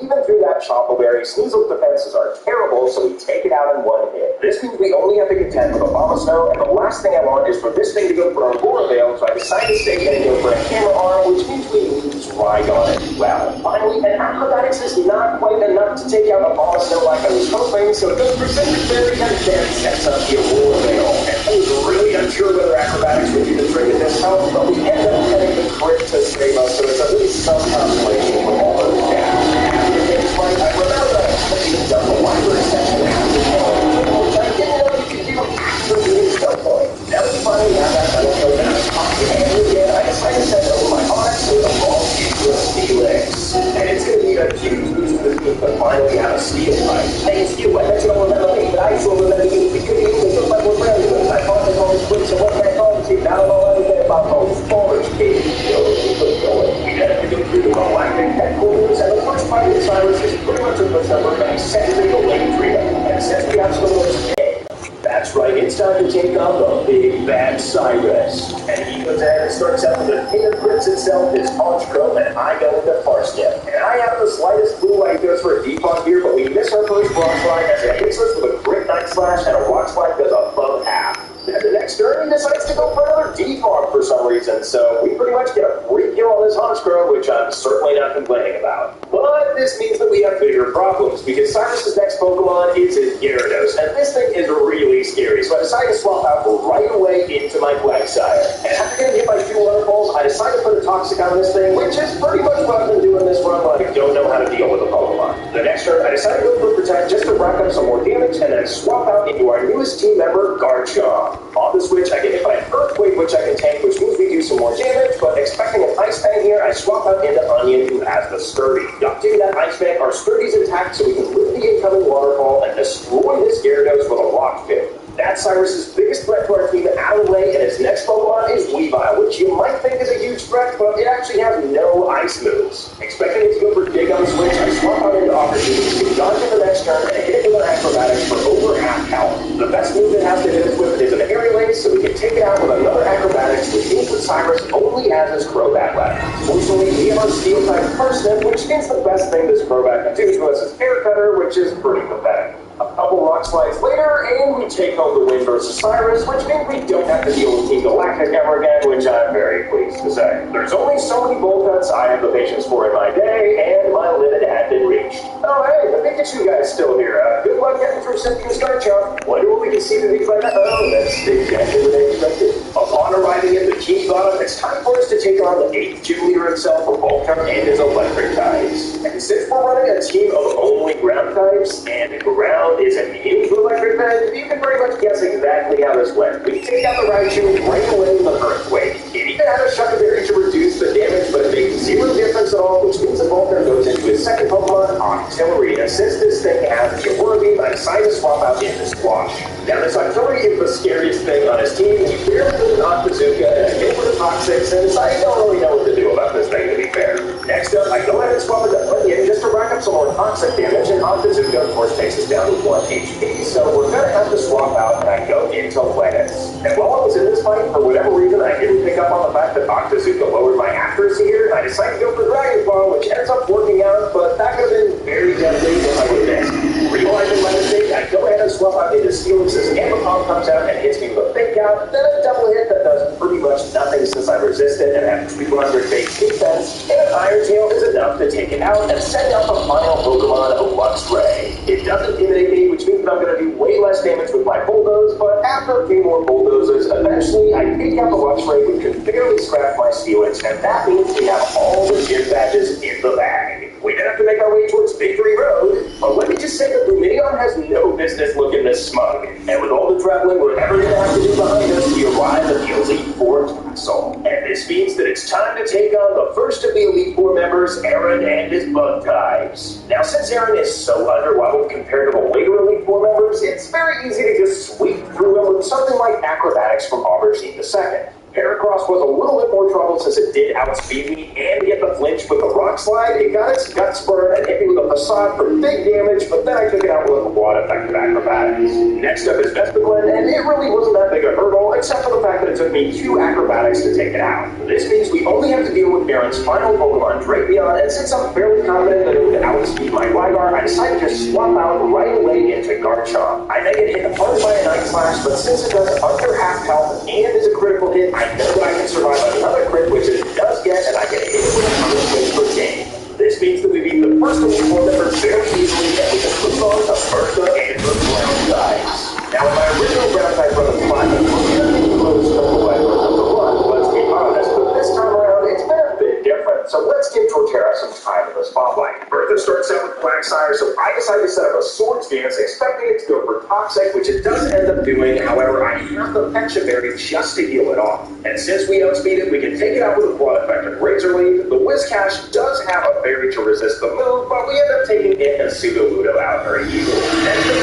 And this thing can't really touch us. It does unfortunately have a sturdy ability, so a few Full Restores and Razor Leafs later, it's taken care of. But this means that the only Pokemon left on Bertha's team is a Powdon, but since we outspeed it, and for +2 attack, we take it out very easily with a critical hit Razor Leaf. And so with that, we move on to the full memory, the full memory, and his fire types. And calling Flick a fire type fairy, it's like a hot dog stand. I mean, yeah, we can get hot dogs there, but it's definitely not a hot dog stand. But we're turn, we managed to dodge the contestants, which we did have to check over for 250. We got to go down, and we can take out the Rapidash this way, which is 50% of what's on the touchdown.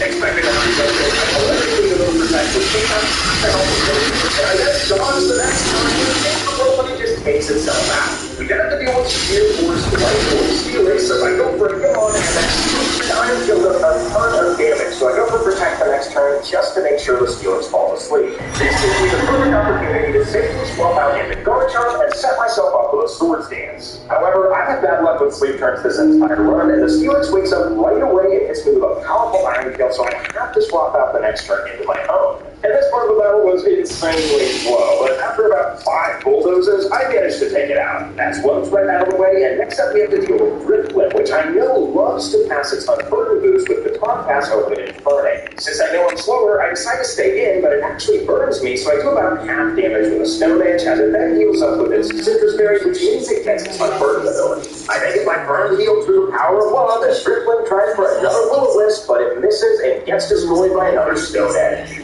The only thing we have to deal with now is Iron Fist and Infernape, and it's nothing to scoff at, but I can swap into my Gligar, which can take a close combat very well. Next, expecting its Iron Fist boosted Fire Punch, I decide to swap out into Powdon just to break its Focus Sash using the Sandstream. Now, I know that Aubergine has more defense than Zucchini, so I keep that in mind when I swap here into a close combat, which basically does nothing. But based on that information, I know I can take an upcoming Fire Punch, and then retaliate with my own acrobatics, which definitely KOs after 2 defense drops and the broken sash. And with that swift maneuver, we've defeated Twitch, which means we only have the hardest Elite Four member to beat left, Lucian. When I came to Canada, I completed a Google Career certificate, and the job search that was once difficult became filled with opportunity.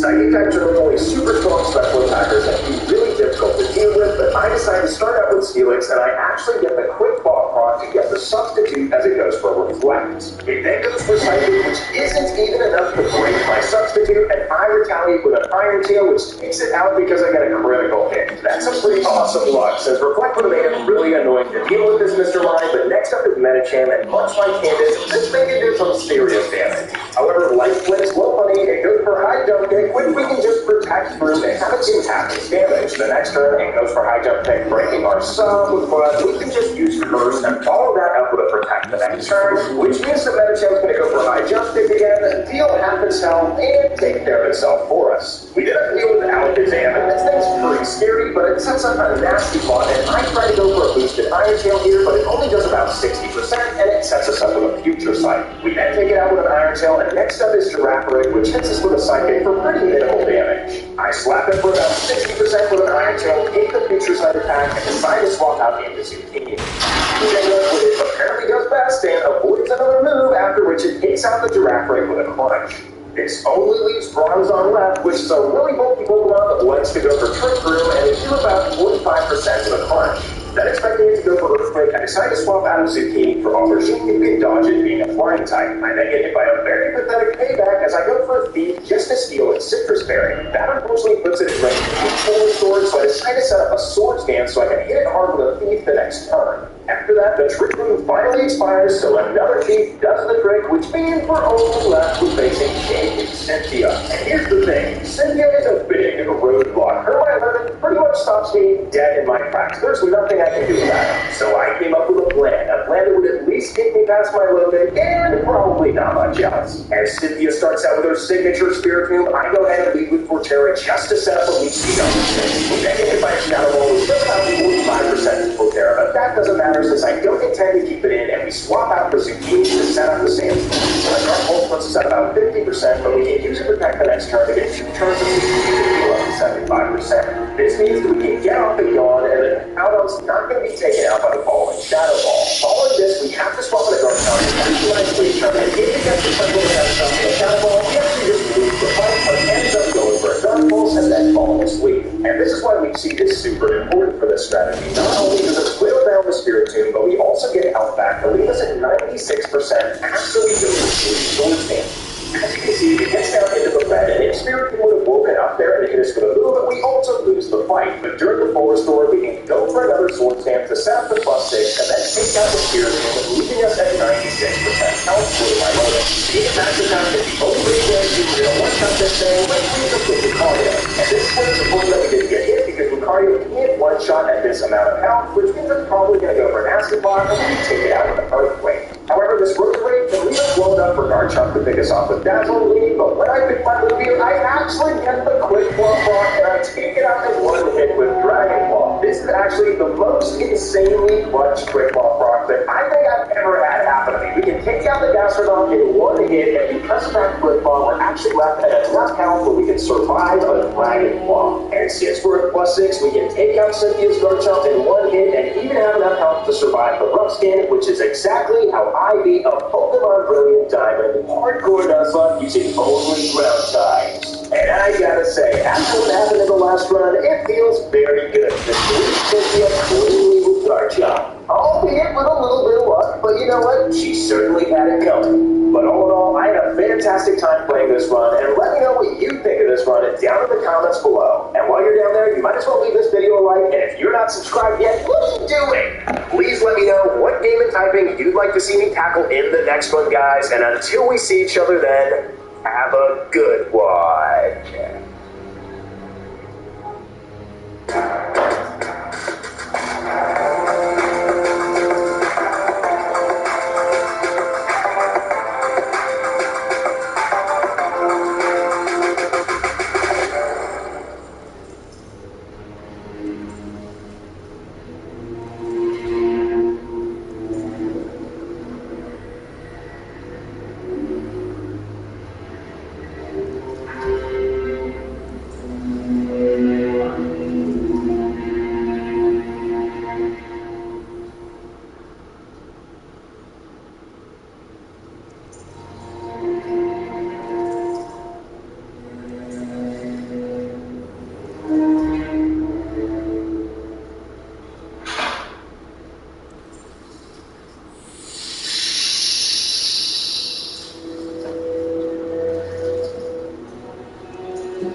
Well,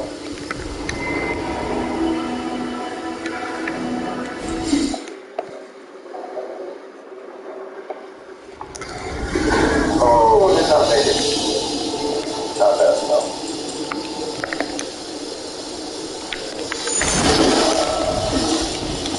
I love this rat.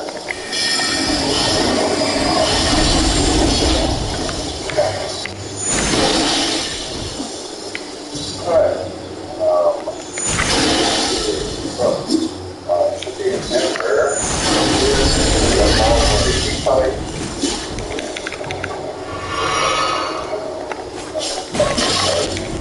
Take out this guy. Worry about finding the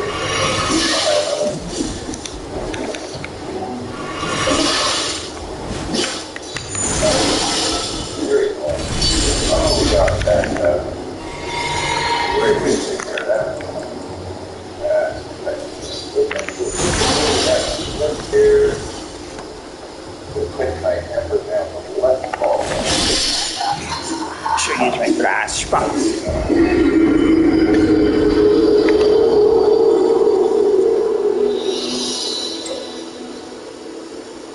Now this part can get a little tricky. There's blobs that you can see up on the ceiling. They're going to try and drop down on these. Bear that in mind. You can roll to kind of beat them. Like that. Firebombs will tear them apart. Similar to the ones that we encountered previously. That type of shard. A couple pinwheels here. They're not too big of a threat. Actually, they're going to put up their shield if you want to watch them. But do keep in mind they will burn through stamina fairly fast.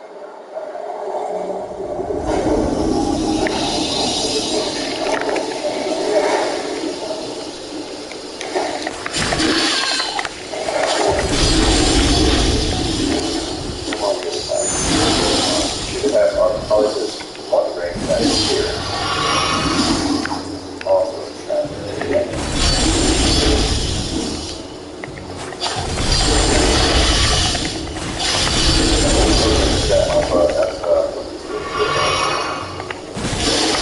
and you can cheat them. This is quite fun.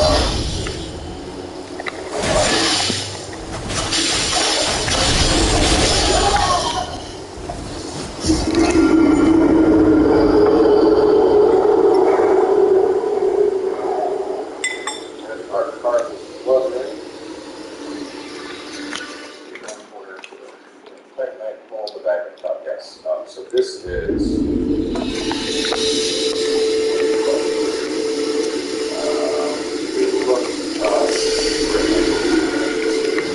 there's a hole we avoided earlier. So if you fall down that hole, that's how you get back up.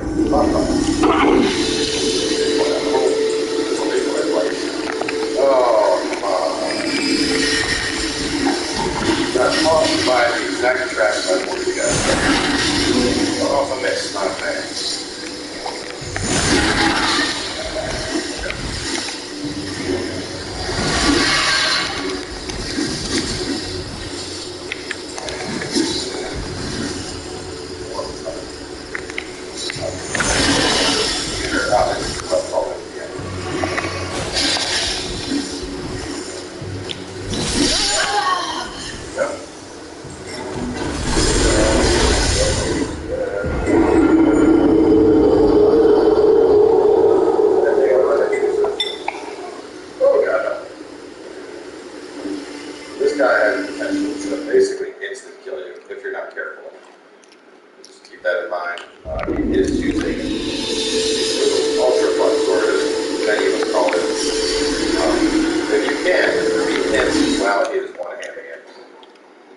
Once he starts two-handing it, it's a lot more brutal and hard to be able to play it. Oh man.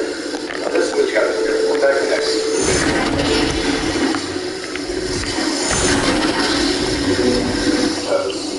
That weapon will stagger on you.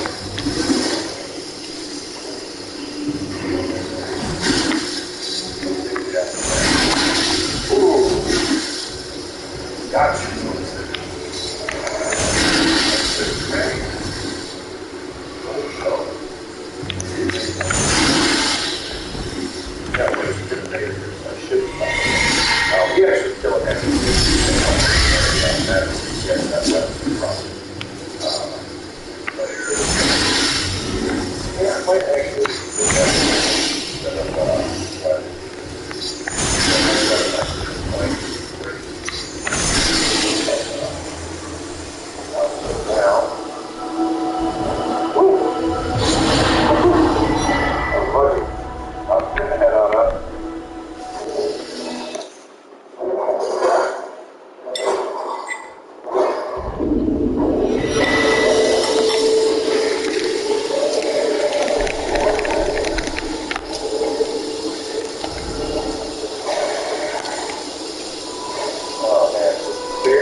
Google career certificate to help build my skills and pursue a future.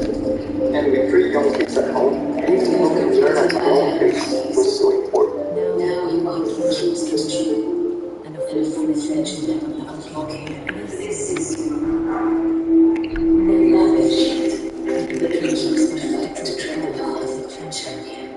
The way is tainted, but for this very reason, it is the true path of valor. Please stop hitting arrows on the floor trap. And interestingly enough, you can actually use these to kill enemies. So, you want trigger. We get soldiers. So, you can it's advanced farming. Anyway, pick up the partner's room and I didn't know I just got this list. Probably started when I got this. We got one more of our melee knight guys up there. You can see them.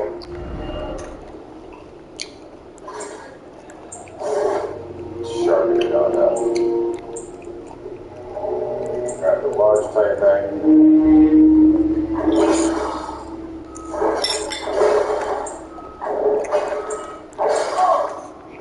This is actually a really good time to kind of discuss differences of strong weapons versus fast weapons. As you can see here, when I get hit, I am tearing him apart. But he managed to evade and do quite a bit of damage getting in there. Needless to say, if it was a player, things might have not gone nearly as smooth. Now, circling around and backstabbing, that's universal. Players aren't going to generally let you do that against enemies. Looks like a joke. Yes, looks like we're approaching the 30-minute mark.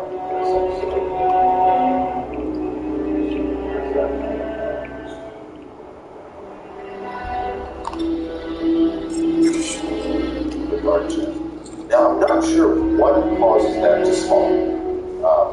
When I went through this area on my Dexco, the same thing happened. It wasn't there initially, and we went through that upstairs area, and then all of a sudden there was a dark gem waiting for us. So I'm not exactly sure what the criteria is. I know there's a big wall. One of these is a big wall.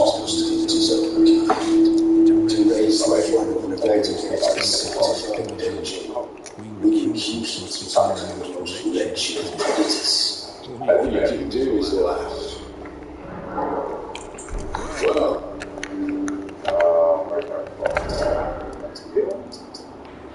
might have been right here. I might have just hit it while I was rolling and hitting stuff.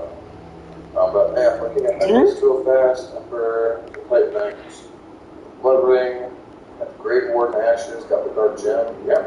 Alright, so we're going to continue down here. I'm just going to do Crystal Lizard on the right side, so we're going to do that first. Selection.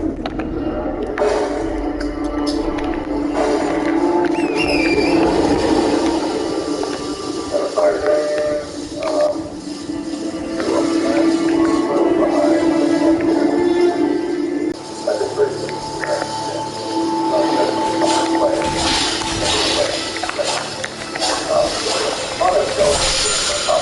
We're not going to bother at all. Grab one goal. Grab the right of head on over to this way. Now we're not going to talk to her or anything to play through, but I'm going to not here right now. So we need to that's fine. We'll just drop down. Now as we're over here,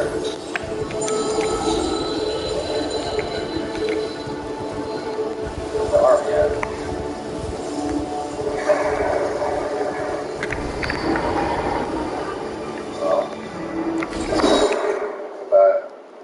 Usually, well, when you try to cross the bridge, there's actually a whole army of skeletons that'll follow. But as you saw right there, simply hit the bridge, cut it, the bridge will fall, and then we actually move down there. That's where we're going to head down. So, off of this area, you can save the leader here.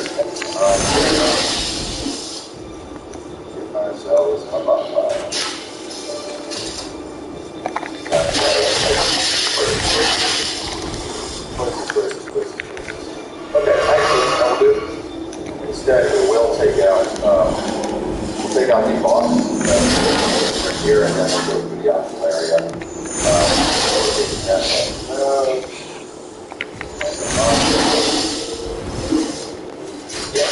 Alright, yeah, we can get the balls down then. We'll do that, except for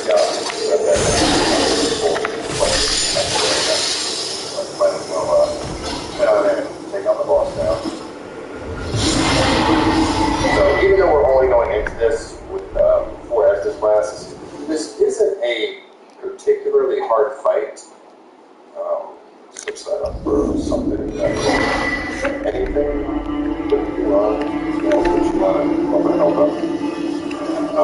Not really all that concerned going in with even just 3 Estus. Not a hard fight. So anyway, touch the goblet.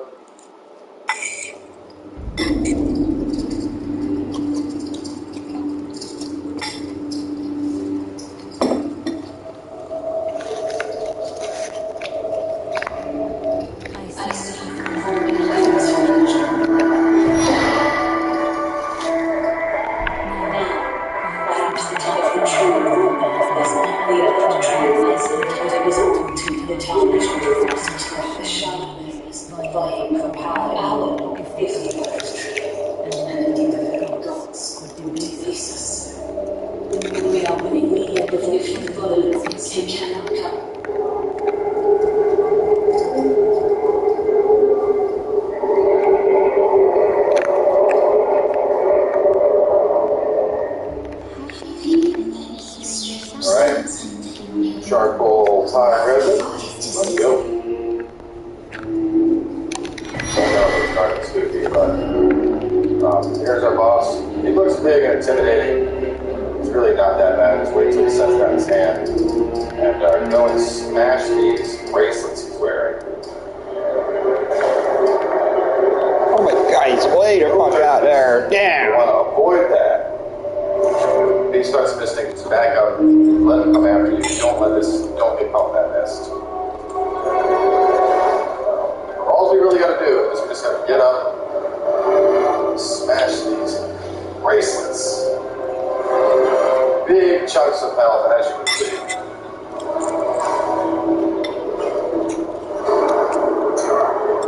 If he's swinging with one hand, the other is open. Oh God. So if you hit by that mist, you can see how fast the health started going down there. Oh God, he's pulling his sword out already. Jesus. So this might be a bit more difficult than I thought. Other times I've fought him, he's never actually managed to get his sword out before.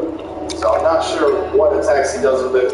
We're about to find out. You guys are going to see me learning live. Oh man, that mist hurts so much. Oh, please, Volnir, stop that. I'm dead from that damn mist.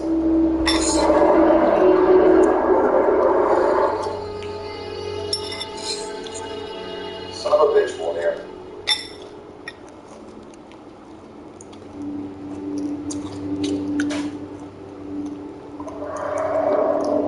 So this is one of those times where speed is going to beat strength.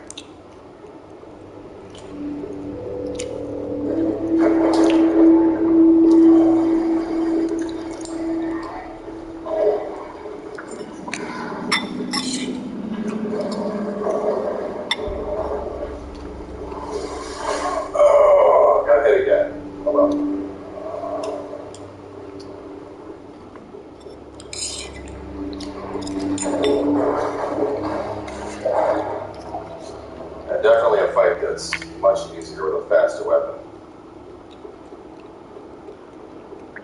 I think we actually, in the Let's Play, we used a scimitar here.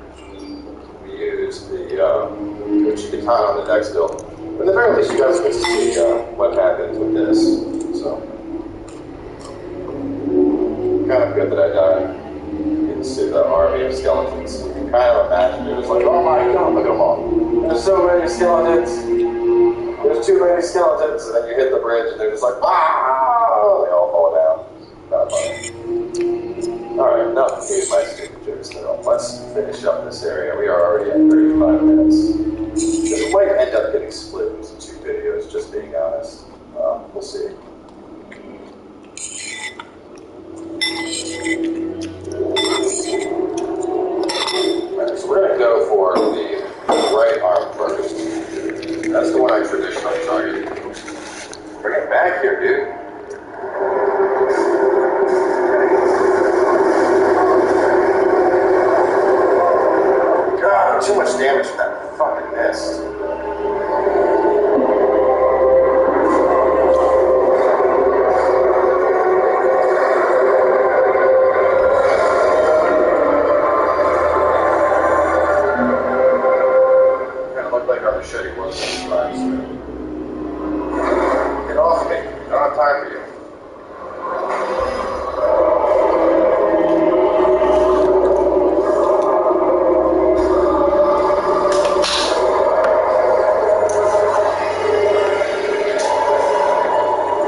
patch will never be this hectic on the PC version either. Ah, come on, get off me, skellies.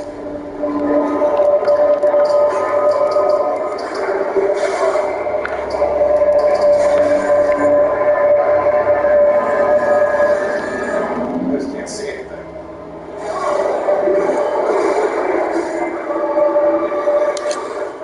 Give me dogs. Too much mist there.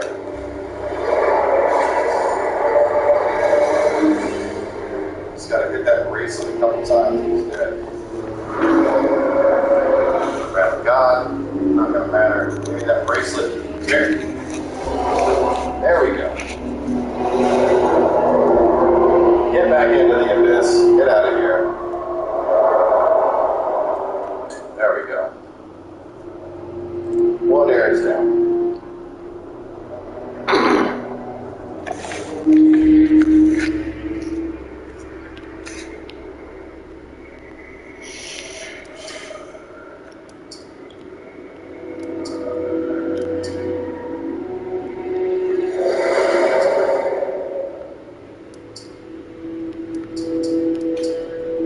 So I will say, genuinely surprised how much trouble that fight gave this character. I mean, Falchion tore through it as well as Katana, so that's just the difference in builds. But I mean, at the end of the day, the fight isn't that difficult mechanically.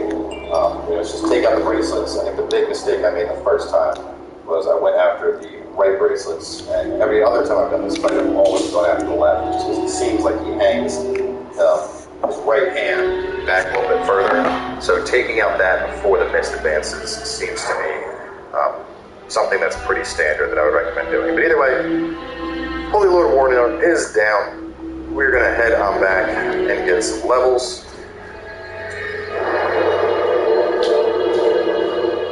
Looking at this episode, this is definitely going to get split in half, probably somewhere around the bonfire. It's a 40-minute walkthrough episode. That is too long to keep someone's attention. And I know the upcoming area, which we're going to go down into Smoldering Lake, that area will definitely be a few episodes, possibly 3 even. It's very long, huge area, plus there's a boss fight down there, so that'll certainly take a while. But either way, this one is wrapped up for now. We're going to upgrade our weapons, spend some souls. So thanks for coming on by, guys, and we will catch you with the next part a little bit later today or tomorrow, possibly.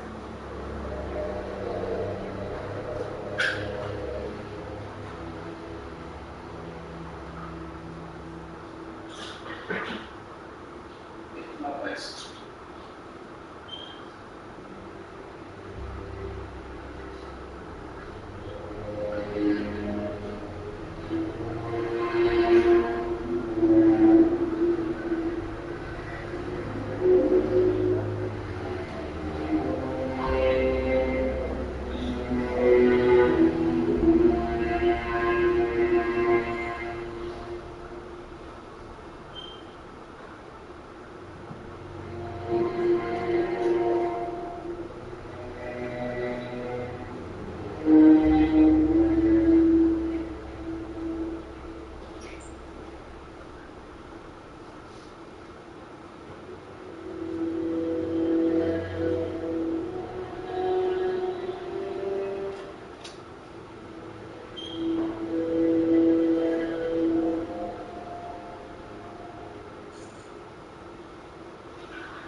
So.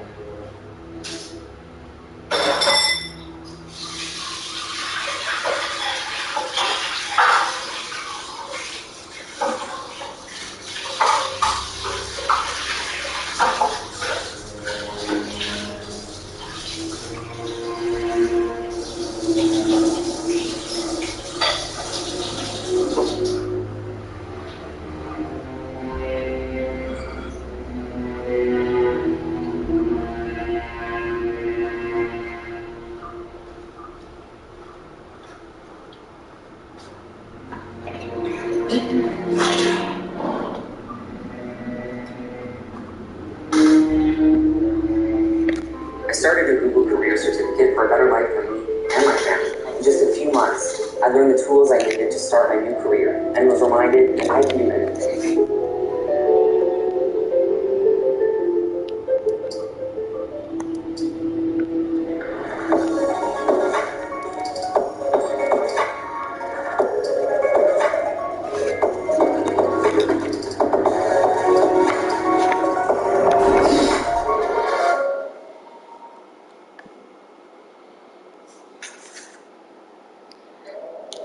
What is going on, guys? Cowboy here, and we're back. We're ready to continue on. And this we are back to Butcher Knight. We're going to be actually a mini boss, and I'll take a second. But I actually, when I initially tried to tackle him using the greatsword, being as our character's name, was but even on par with the great machete, it's actually weaker. But once again, I was taken out. So, with that in mind, we are going to go back to using our butcher knife. And I mean, honestly, the problem with ultra greatswords is until they are upgraded to the point where they're very, very strong, like maximum upgrades and half 50 strength and that super high scaling, you just don't really have the damage you need on it. Because one of the biggest strengths of the ultra greatswords is the stagger potential of it. And just right now, I don't have the stagger potential for the stats to support it. Whereas the butcher knife, you can see we're able to get just attacks in over and over again and still die. Not the case. Good block.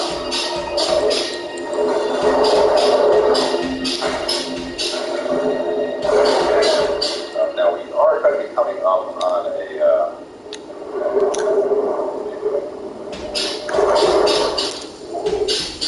we are going to be getting an ultra greatsword relatively soon that will have the damage and the stagger potential we need to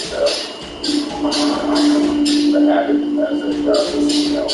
This is a DC weapon that takes out everything, but until we reach that, maybe we're just going to stick with the knife. Get out of here. So that's all the demon right there. That's actually what we use to get the great axe and the demon fists.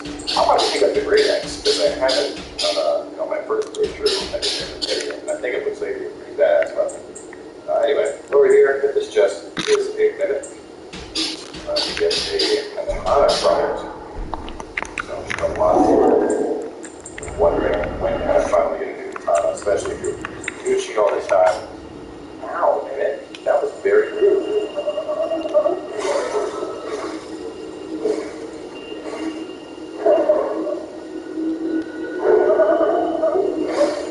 Stop being crazy.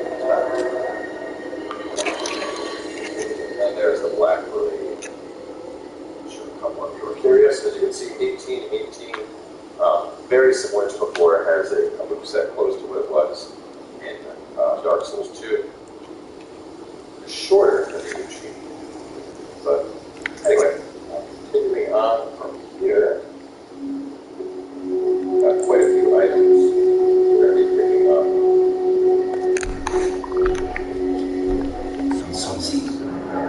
Discovered there's a large titan and a large soul down here. This one is just filled with skeletons, so just for shits and giggles. What on that? This is we're fighting a room full of skeletons. This will be a good time to do the weapon art with this thing. I really want to all group together.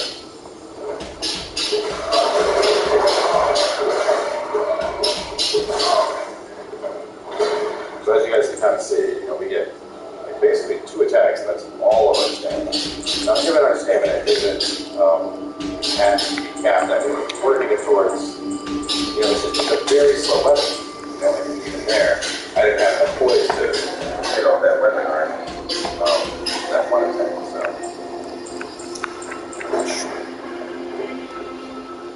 That's the thing. If you're going to use an ultra great sword, you need it to do enough damage to where when you hit, stuff is going to die in like the 1 or 2 swings. You're able to get out. Right now, it's just not the distance out there. So that's kind of enough fucking around with the ultra grid sort of thing.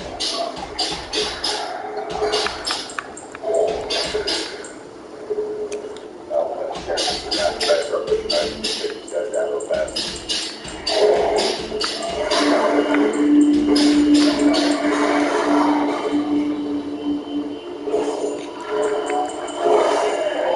Actually, you know what? There's going to keep going. So we're going to save some time. So, no point of wasting all the time with them. And we do have pieces of food and nothing for us. Save this blindfold of Witch's Ring for 1. Witch's Ring is really good for pyromancy builds.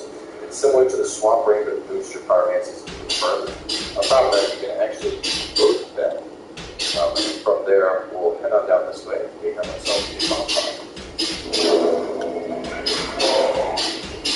Rude.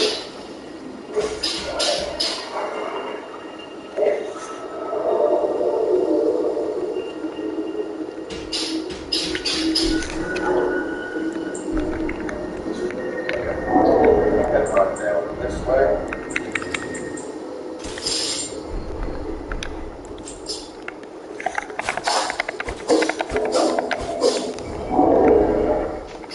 So there's quite a few pieces of loot here you're seeing floating around. Don't worry about all that. We're going to figure it all later. It is large type thing. There's a very large ballista. Kind of here firing at us. We're going to go through this whole area to reach that ballista. You see it up there. At the center of the screen. There it is turning. This thing can hurt a lot. It's just going to keep firing at you.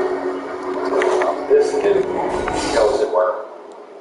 Once again, we're just going to run past this as well. Because we can make our way through this area to turn off the ballista. And that's what we're going to try and do. We want to get that ballista off before we bother messing with any of the stuff here, including the worm. Oh god, the damage I already took that was the ballista fire. So, needless to say, trying to fight anything in this area while that thing is firing at you is no fun. That's also why we're doing sticking damage for now. Right here, we're out of the range of the ballista, so we will grab this. We got a bonfire right here. Ember. I watched Titan in that. Large Titan bonfire. There's an ember. The next has to do with ember. Just not right there. Ember should be right. The ember's down there. No, it's not. I haven't noticed if there's an ember nearby. So anyway. Hit the bonfire. Rest up. We're going to take down this boss for this area now. Just to get him out of the way. Get some souls. And then the worm and all that stuff. We'll take that out later. So I haven't noticed about the being an ember. I don't think that's it. Right there. Run past the tremors worm. Large type man. Bonfire through. Or ember on the ground. Find that as any progress. But we're going to go attack this boss first. Now, I was going to go through this whole area, but I think it'll be a little bit easier just to get the boss down. There is a summon right here. I'll bring her in. I don't feel like she did much last time. She's a pyromancer, and we're going against a fire boss, which is a damn ballistic. But yeah, we're going against a fire boss, which is kind of silly. But we'll bring her on in. Hold still for a second. We're going to wake up. Looks like a great swamp. But this is also big hit. Come on. You're going to bug out and not into the boss. That's weird. This happened on the deck spaces as well. She got stuck and unable to come to the boss, which is very odd. Maybe she has to wait for the boss. Anyway, let's go.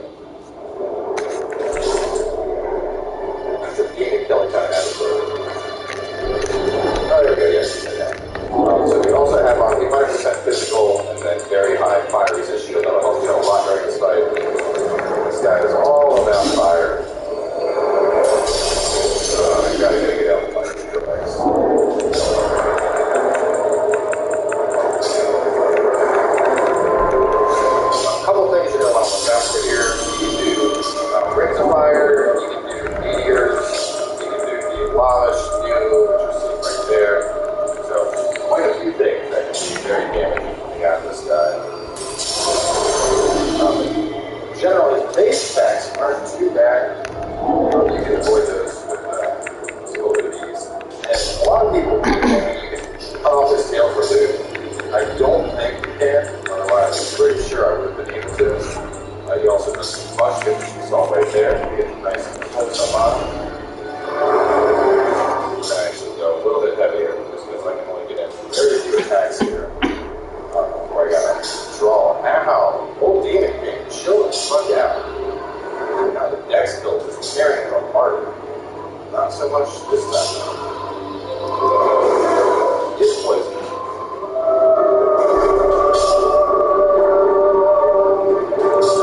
We got a slightly block. Let's go back here. Fill up. Here are the meteors, gases. Just kind of a bit when we run away.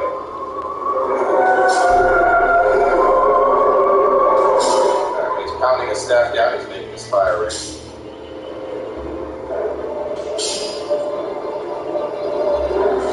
Alright, this is the meteor animation. Doing that. Just get it. Do as much damage as we can. Before rolling out, making sure those don't hit. Great song, try to push it down.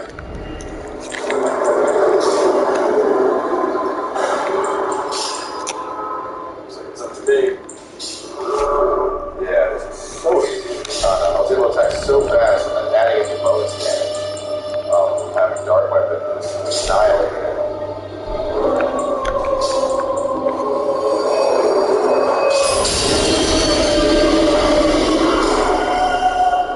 Staggered, but I can't get in for the hit. Oh my god.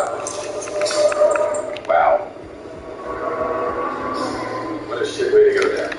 I had the ball staggered and could not connect with them to get the repulse to finish him off. Because I was stuck in his ball. But I gotta be honest, this boss has proven to be a bit more difficult than I thought he would. I made a couple of attempts against them. I ended up switching up to the Butcher Knight for a little bit more speed after the first attempt. And he ended up just taking that out without much trouble. So I think part of it is because I decided to be a smart ass and say we're going to go boss first. And taking my summon, getting freaking hit by that goddamn thing before the boss fight even starts.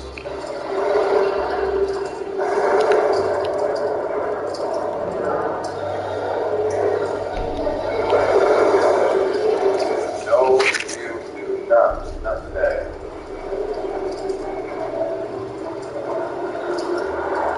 My souls are way out there.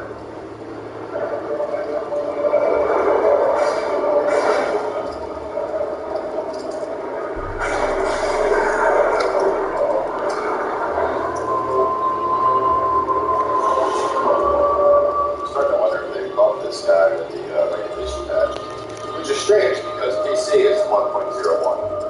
And I took him down without much trouble on PC, and then the Dex build took him out without much trouble as well.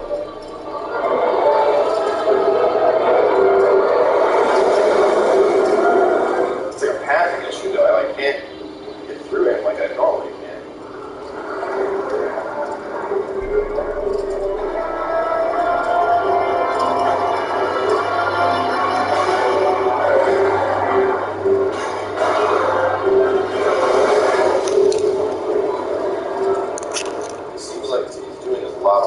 A lot more than he was in other attempts, like one other attempts on other characters, which is just odd to be honest.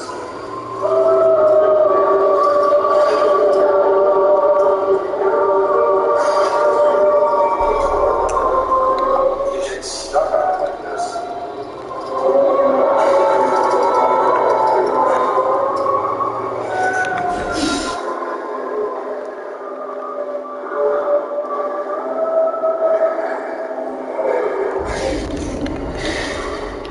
Firing. Hopefully that easily enough. Force you to send it back out. And ouch. There's the gears.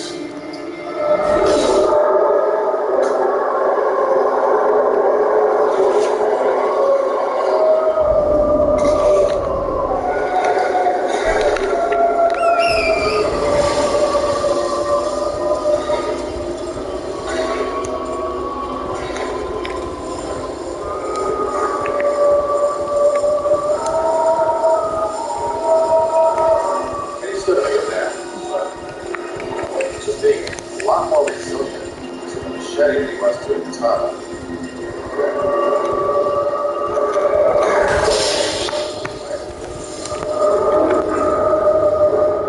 There we go, he's vulnerable. Let's finish him off.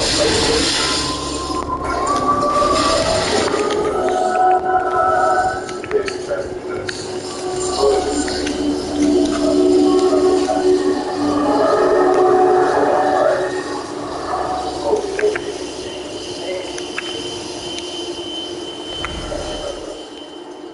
Bit on back, spending souls at the end, my vitality up a little bit more, and we are about to obtain the funds.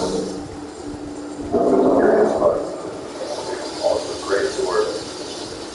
Probably the best strength weapon in the game. So that's another one of the problems now. You know, the regular great sword doesn't have the damage but I really need that benefit from bumping one. You can't bump a car, you can train it. Because it has such immense damage to begin with, it doesn't matter if it's bumped at all. Something like this model to the end. And so it's also run by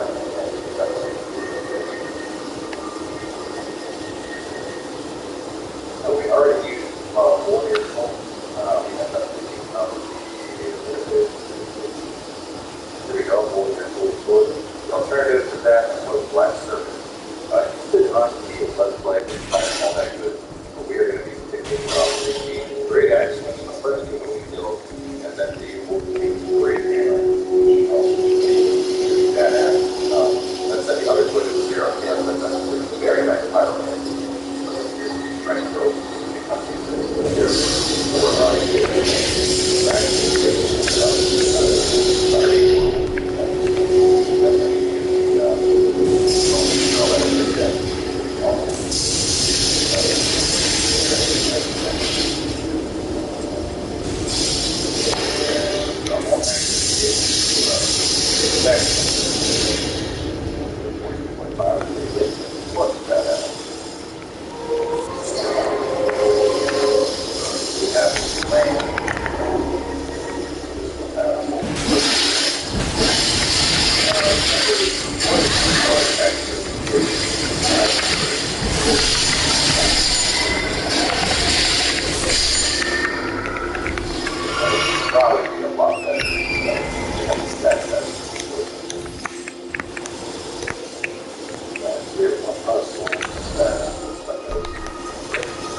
not going to go downstairs at all right now. We're going to save that for an upcoming episode.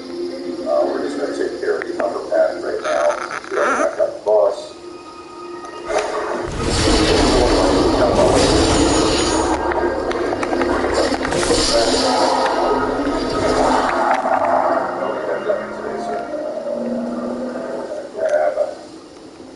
This is actually a trap. You can see the lava thing kind of right there.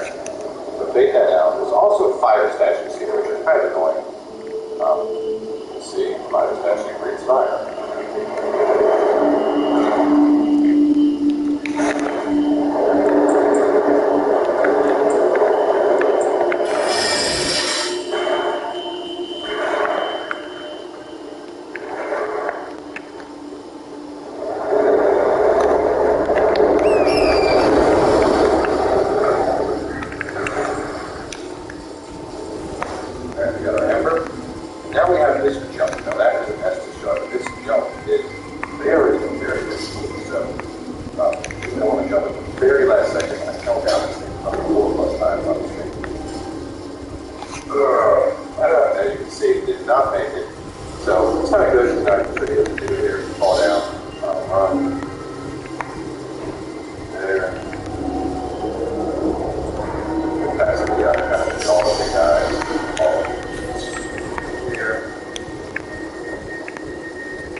run straight on down. Gonna cut to the right as soon as we get in here. Do a little bob and weave to help avoid fireballs that are coming towards us. Now the enemies up here will chase for a little bit. Once you get over to the hole, I don't believe they'll chase anymore. I may be mistaken. But if we can get over to that hole, we'll, they decide to chase at that point. Then they decide to chase at that point. Man, they are just not having my dodging today. We're gonna just go around. This is back into the room. There, this is the room where we fought the dog and Barbarian as I described them. Now we are almost back over to where we lost our souls. Here's our souls. We're going to chill back here for a second and see if the Black Knight will do us the kindness of taking these guys all down for us. Yes, he will. Thank you, Mr. Black Knight. Top on all.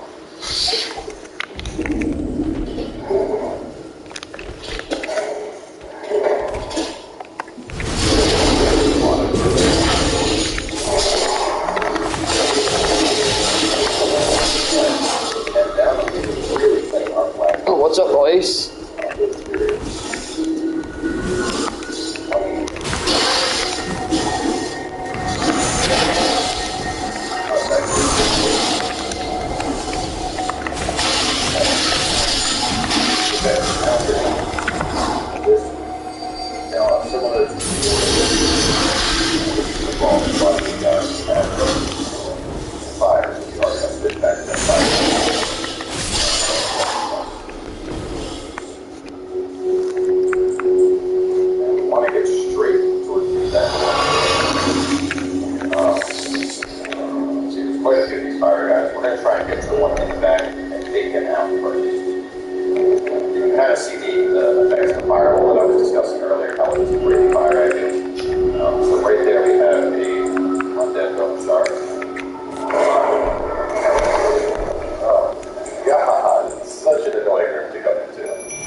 Hey!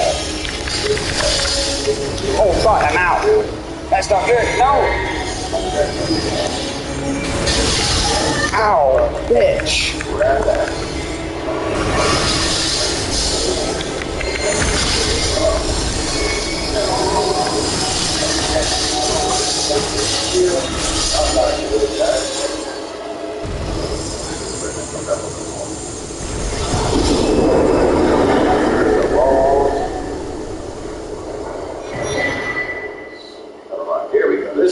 Oh my god, I'll hold off this shit. Such assholes. So drop down here, kill the rat. A bunch of little rats are going to come up behind you. Hopefully, you do not get killed by them. I'm actually a little too low to bother messing with them right now. The offer's going to go up for safe measures. I'm going to go up and reach the bonfire. I'm not going to see the rats are going to suspect coming after me, so we're going to have to take them out. We'll just be good with our shield use. Keep fighting health as well. Okay, so the rats are down. Except for 1, 2.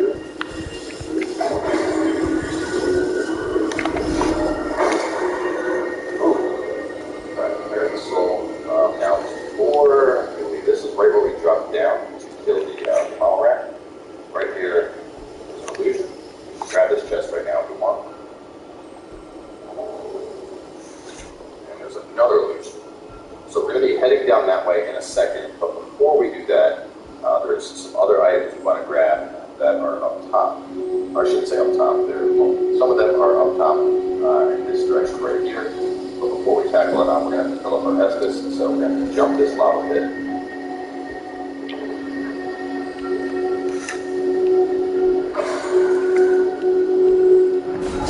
Things are going to get tricky. Good chance of me actually dying here, but we'll see. Might be able to make it bonfire. We'll find out in a second.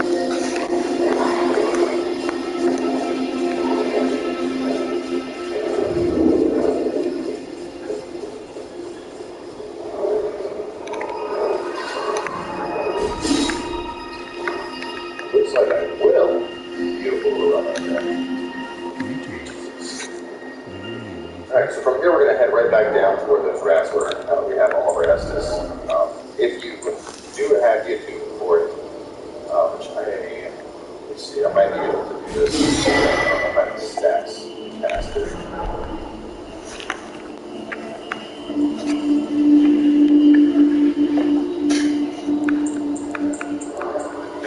It's great, bro. I thought I had this.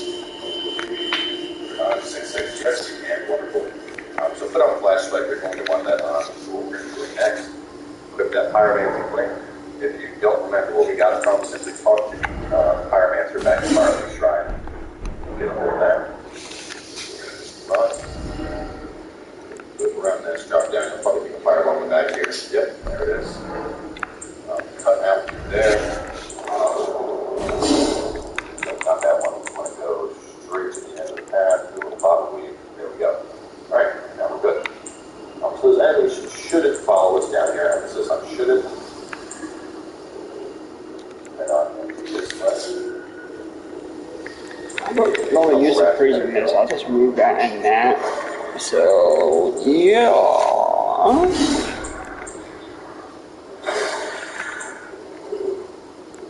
That down. We can pick a wall.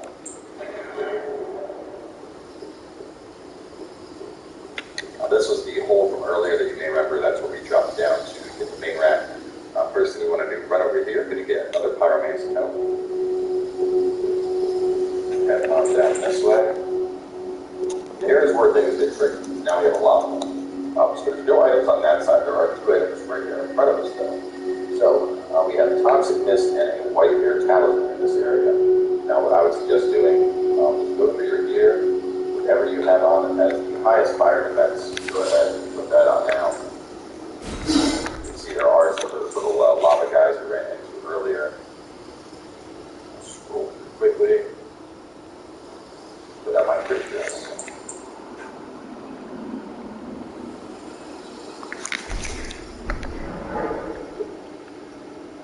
I have a feeling firebombs won't do anything to them, but yeah, I didn't think they would. Actually try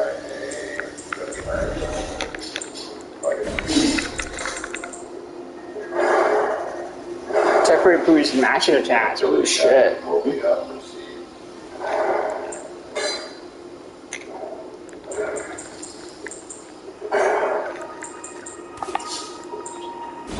Definitely helpful.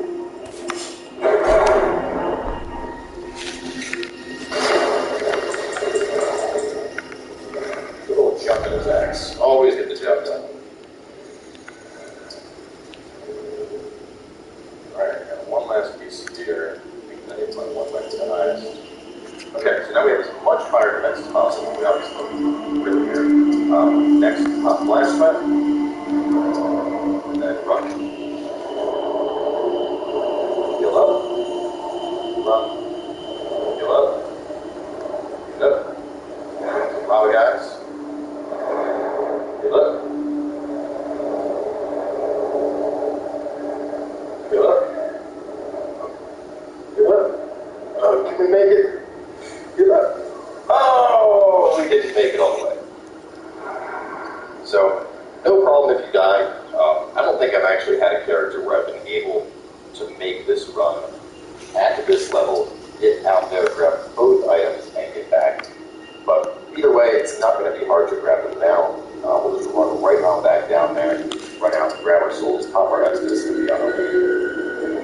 So, like I said, don't worry about dying. It's, you're in a giant pool of lava, kind of hard to not die. Obviously, if you have your vigor at 40, this might be a little bit easier for you.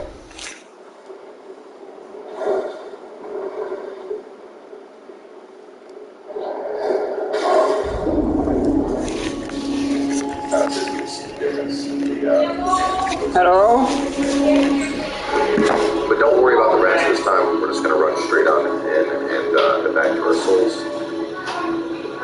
Rats aren't really the type of enemy who are very effective at chasing you down and killing you.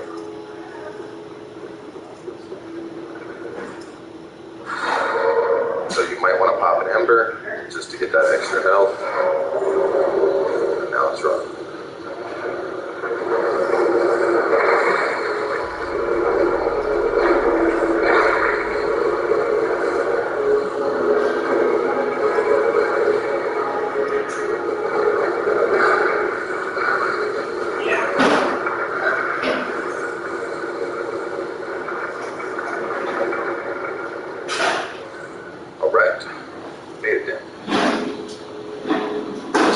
Some alternative tactics you can do here. If you are running a faith build, miracles are obviously great here to use.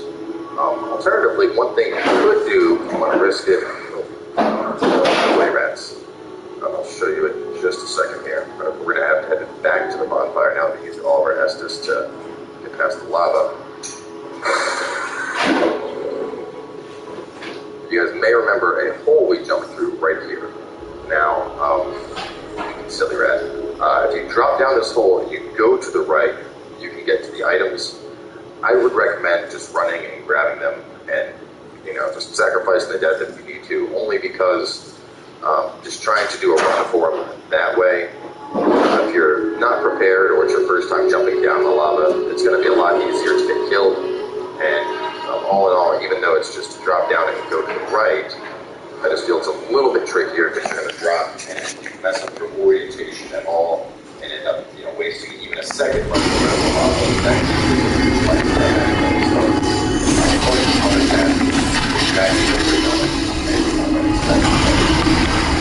So you have another section on the lava, so you're going to keep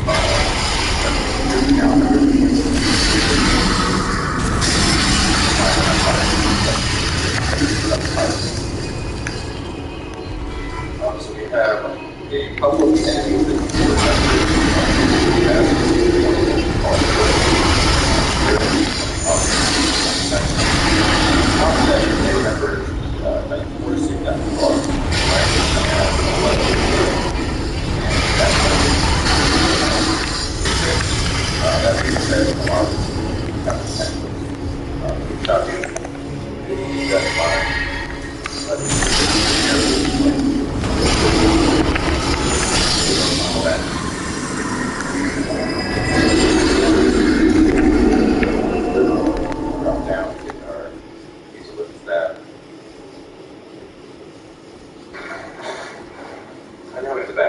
so there's no items right in this little area. Feel free to just run past the basilisks.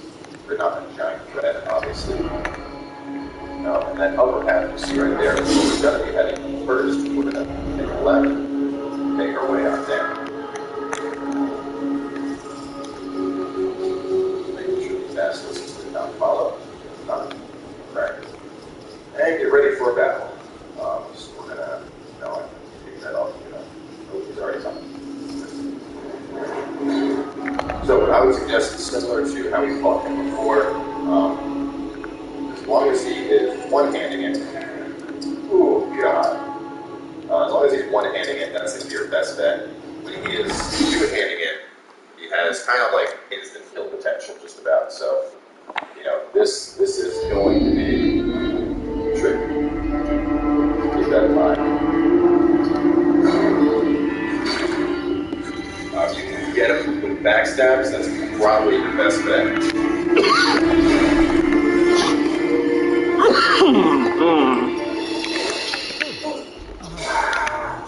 It's right there. Even though he has the shield, pretty much any time you try to approach to get the kick, it usually ends up just switching into an attack. And wait a minute. Don't rely too much on the kick right there. Oh, man. God, that thing is scary. I was going to say we're taking a very conservative approach to him here. Only going in when we know we can get our backstab.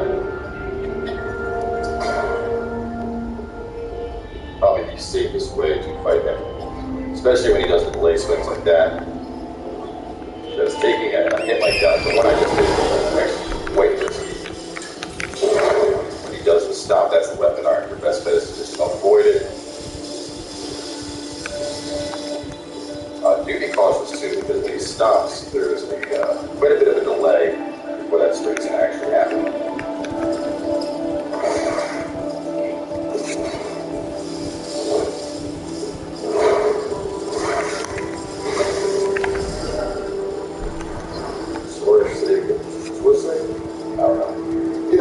down, we now have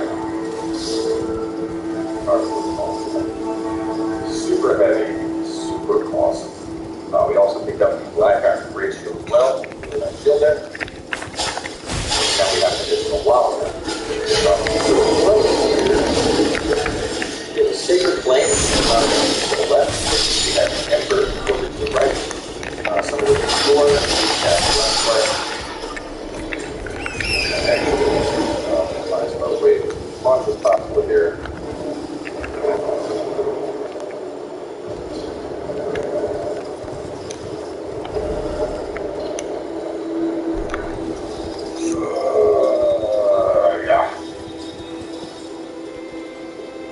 I think that Ember is just gonna, we're just gonna leave that behind.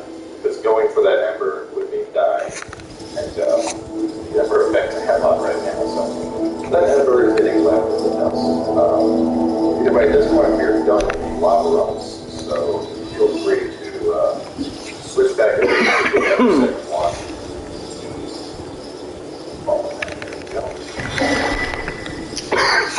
Now, obviously, we just picked up the buttons. We're not going to use this yet. With the weight of that, without my shield, I need one more point. And what you kind of need for looking at your stats, my vitality is 24, so getting to 25 vitality will allow you to use your bugs along with the ball and light. Really nice armor set with the flank. Now, obviously, you can't also run a shield with that, but you're not going to really need that sword. It has the power for us to basically punch through anything, really. So, at this point, we're also close.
Alright, let's lure him over here. Modifier, we should be fine to use it.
Welcome to the Genesis GCC. Our first ever dedicated electric miner. What is happening, YouTube? Cowboy here, and we're ready to continue on about the affirmation slowly. Now, real fast, one thing I want to address is because this episode's title is spoiler thing, I think a couple of people may come here actually looking for access to this area. For those that are just joining us at this point in the walkthrough, I would suggest going back to the episode and how we get into this area and how we progress through. So with that being said, let's continue on up how we left off. We just take it down to Black Knight, and we're going to go up a series of ladders. Here's the dragon rider roadway. Nice. Now we're going to be fighting our way past some enemies, disabling the ballista, snatching up some more items, and then fighting a giant bone worm to grab one of the coolest miracles in the game. So, up ladder 1, go up ladder 2. See an item right there.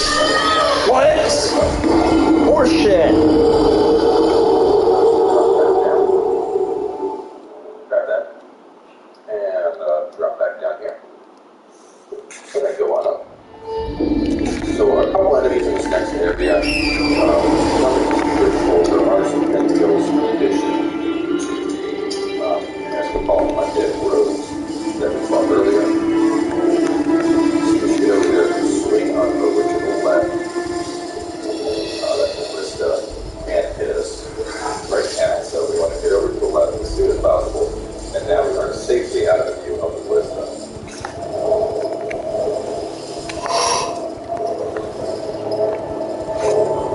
So, over here we can see our wheel to one on the left side and we're dead. You can hear the ballista just pounding away, not very happy that we are approaching it. And what's interesting is that the ballista is fully automated when you reach it. So,